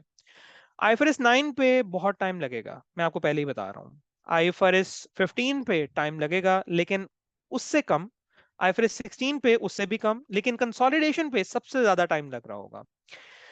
तो इसको CCP के थ्रू हम मैनेज कर रहे होंगे। कोर्स कवरेज प्लान जब आप देखेंगे तो आपको अंदाजा हो जाएगा कि हमारे सबसे ज्यादा क्रेडिट आवर्स जो हैं वो हमारे सबसे मुश्किल टॉपिक्स के ऊपर लग रहे होंगे। बुरहान साहब का दूसरा सवाल था कि आप रैपिड के फॉर्म इस पे प्लेटफॉर्म से आपका कितना नंबर ऑफ सेशंस हैं। मेरा रैपिड के साथ ये पहला सेशन है। इससे पहले मैंने आपको बताया कि I have been associated with pack college as faculty member for CAF 1 and CFAP 1। वो मेरा एक्सपीरियंस जो है that is around of 5 years। और उससे पहले obviously I was not associated with the IFRS training. तो रैपिड के साथ मेरा पहला सेशन है। और जो दूसरा आपका क्वेश्चन था उसको हम CCP के थ्रू कवरेज देंगे, और आप उसमें खुद देख लेंगे कि जितने मुश्किल जो कॉन्सेप्ट्स हैं या जितने मुश्किल स्टैंडर्ड्स हैं वो सबसे ज्यादा टाइम कंज्यूम कर रहे हैं। जी, एनी अदर क्वेश्चन? एक सवाल हमें बुरहान नहीं नुमान साहब ने कहा है कि I have done my graduation in accounting and finance and currently doing masters in economics, so is this course help me in my future corresponds? Numan साहब कह रहे हैं sales tax others will be part of asset cost. Numan साहब अगर तो sales tax में पहले आपके सवाल का जवाब इसलिए दे रहा हूँ क्योंकि आपका सवाल डेमो से रिलेटेड है। तो यस, सेल्स टैक्स अगर रिफंडेबल नहीं है, देखें ये टैक्स लॉस पे डिपेंड करता है। अगर सेल्स टैक्स रिफंडेबल है, आप उसको आउटपुट और इनपुट एडजस्ट कर सकते हैं, तो it will not be a part of the cost if it is not adjustable. अगर आपने पे कर दिया और सरकार ने उसका कोई क्रेडिट नहीं देना आपको, तो फिर it will be a part of cost. Usually जहां पे रिड्यूस्ड रेट सेल्स टैक्स का होता है, जैसे मार्केटिंग कंपनीज हैं, उनका रिड्यूस्ड रेट होता है सेल्स टैक्स का 5% होता है। वो इनपुट आउटपुट एडजस्ट नहीं कर सकती हैं, तो वो जितना भी सेल्स टैक्स पे करती हैं वो उनकी कॉस्ट का पार्ट बनता है। जो एडजस्ट कर सकते हैं उनकी कॉस्ट का पार्ट नहीं बनता, वो सेल्स टैक्स रिफंडेबल में चला जाता है। जी, आपने सवाल किया था नुमान साहब के क्या मुझे फायदा होगा इस सेशन से? जी ऑब्वियसली, देखें आपने अकाउंटिंग एंड फाइनेंस में माशाल्लाह ग्रेजुएशन की है और आप देख रहे हैं कि अकाउंटिंग एंड फाइनेंस की जो रिकग्निशन है, जो स्पेशली आईएफआरएस और आईएसएस की जो रिकग्निशन है वो वर्ल्ड वाइड कितनी ज्यादा है। तो बेसिक कॉन्सेप्ट्स अगर आपको आईएफआरएस और आईएसएस के जो बेसिक कॉन्सेप्ट्स, मैं इनको बेसिक कॉन्सेप्ट्स ही कहता हूँ क्योंकि जो डिटेल्ड कॉन्सेप्ट्स हैं वो इन स्टैंडर्ड्स के अंदर भी बहुत ज्यादा आगे जाके आते हैं। जैसे हेजिंग की बात होती है, जैसे फॉरेन ऑपरेशंस की हेजिंग की बात होती है, फिर उसके बाद जब हम लेवीज की बात करते हैं या फिर हम सिग्निफिकेंट फाइनेंसिंग कंपोनेंट्स की बात करते हैं, तो ये बहुत कॉम्प्लेक्स चीजें हैं। इन कॉम्प्लेक्स चीजों से पीछे के अगर आपको जो कॉन्सेप्ट्स हैं वो नहीं पता है, तो आपको बहुत जगहों पे स्ट्रगल करनी पड़ती है। तो जब आप किसी मैनेजमेंट पोजीशन पे जाते हैं, तो बेसिक अकाउंटिंग कॉन्सेप्ट्स और उनसे रिलेटेड जो उनकी उनके इम्प्लीकेशंस हैं फाइनेंशियल स्टेटमेंट्स पे, because if you are going to be a CFO of a company and you have to approve the financial statements of the company, you should have the knowledge about these financial reporting standards because these are applicable almost all over the world. G, any other question? Any other question? तो sir मेरा पहले net का connection of हो गया था, जैसे मैंने हम्म आपको ऑलरेडी क्वेश्चन किया था हम्म कि हमें कोई बुक वगैरह सजेस्ट कर दें। अब कुछ लोग तो प्रोफेशनल क्वालिफिकेशन करके आते हैं, सीए, सीसीए, जी सीएमए जी वगैरह, तो जी ऑलरेडी आईएफआरएस को स्टडी कर चुके होते हैं कुछ ना कुछ रूल्स। हम्म तो हम्म कुछ लोग डिग्री करके आए होते हैं, जैसे ग्रेजुएशन करके, हम्म बीए, हम्म बीकॉम, या हम्म, आगे एमएस या एमबीए करके आए होते हैं। तो इन लोगों ठीक ने है। कुछ कम पढ़े होते हैं, रूल्स पढ़े होते हैं, लेकिन हम्म वो जिस तरह रूटीन के रूल्स होते हैं वैसे नहीं पढ़े होते, ठीक एज ए है। कंसेप्चुअली पढ़े ठीक होते है। हैं। सही है। तो मैं ये चाह रहा हूँ कि एक फाउंडेशन बंदे की अच्छी बन जाए। उसके लिए बंदा डे वन से स्टार्ट करे कि वन बाय वन चीज़ों को गो थ्रू करने के लिए, जिसे आप सेल्फ बिल्कुल सही स्टडी है। कह लें। बिल्कुल सही है। तो आपकी मैं उसमें कंसल्टेशन तो हम्म रहेगी उसमें, हम्म कंसल्टेशन तो ज़्यादा टीचर से रहनी आपको जरूर करनी पड़ती है। तो सेल्फ स्टडी के लिए कोई ऐसा प्लेटफॉर्म सजेस्ट करें कि बुरहान वहाँ से साहब हम ने इसको गो थ्रू करें। बहुत अच्छा एक ऑप्शन यहाँ पे सजेस्ट किया है। मैं भी आपके साथ ये ऑप्शन जो है वो डिस्कस करने वाला था। आईकैप की स्टडी टेक्स्ट हैं और बहुत खूबसूरत लिखी हुई हैं, बहुत ज्यादा डिटेल्ड हैं। मैं वो आप लोगों के साथ बिल्कुल शेयर कर लूंगा। जिन लोगों के पास एक्सेस है वो खुद भी डाउनलोड करते हैं, लेकिन स्टूडेंट सिक्योर्ड लॉगिन एरिया से वो डाउनलोड होती हैं या मेंबर सिक्योर्ड एरिया से डाउनलोड होती हैं। तो बिल्कुल मैं साजिद साहब आपकी बात समझ गया हूँ, मैं इंशाल्लाह उनको आपके साथ शेयर कर दूंगा। वो बिल्कुल बेसिक से बात शुरू करते हैं और डिटेल में जा रही होती हैं चीजें, लेकिन उसमें किस टॉपिक के ऊपर आपको पढ़ना है वो आपको जरूर उसमें नेविगेट करना पड़ेगा। टेबल ऑफ कंटेंट बड़ा इजीली वहां पे गिवन है। तो वहां पे 3 लेवल की बुक्स हैं।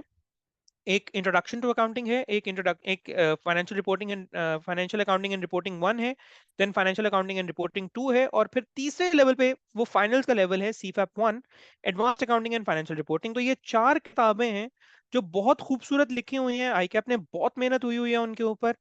अ, मेरा ख्याल है सारे मेंबर्स की उसके ऊपर मेहनत हुई है, स्पेशली फैकल्टी मेंबर्स जो हैं मुख्तलिफ इंस्टीट्यूशंस के, हमने भी उसके ऊपर काफी हद तक जो है वो सजेस्टिव काम किया हुआ है। तो वो मैं आपके साथ बिल्कुल शेयर करूंगा। बिल्कुल बुरहान साहब कह रहे हैं कि ग्रिपिंग आईएफआरएस ही बहुत डिटेल में है। उसके बाद उसमें आप काफ़ी चीज़ें पढ़ सकते हैं, लेकिन ग्रिपिंग IFRS जो हैं वो उसके लेटेस्ट वर्जन्स को डाउनलोड करना या उसको ढूंढना एक मुश्किल काम है, क्योंकि ICAP ने उसको काफ़ी अरसे से अपडेट नहीं किया है।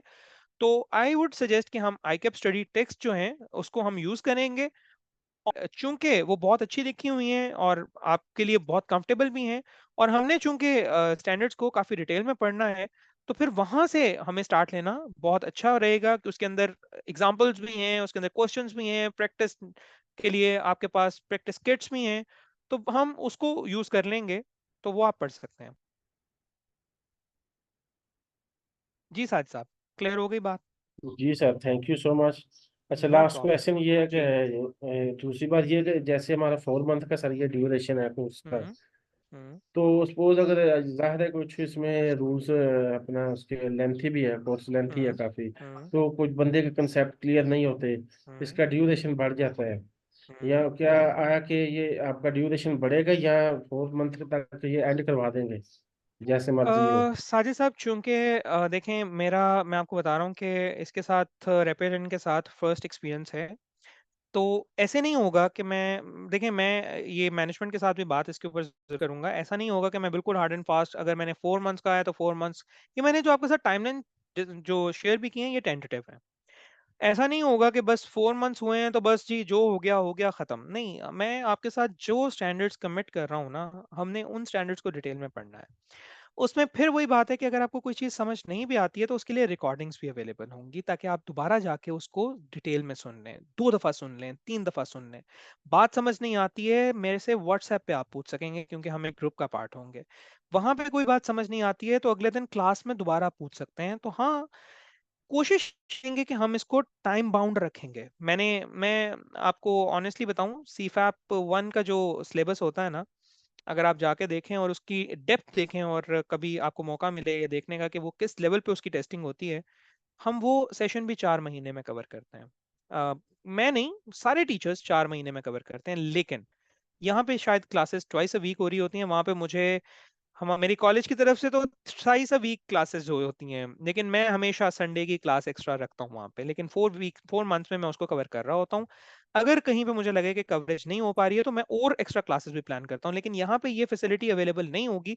तो हाँ, हम with the help of the management and also with our mutual consent, इसको थोड़ा सा ऊपर नीचे इसमें फ्लेक्सिबिलिटी लेके आ सकते हैं अगर हमें जरूरत महसूस होती है। बट इंशाल्लाह CCP के ऊपर मेहनत मैं इस तरह से कर रहा हूँ कि हम इसको प्लान ही इस तरह से करें कि हम 4 मंथ्स के अंदर इसको कवर कर लें। जी साज साहब।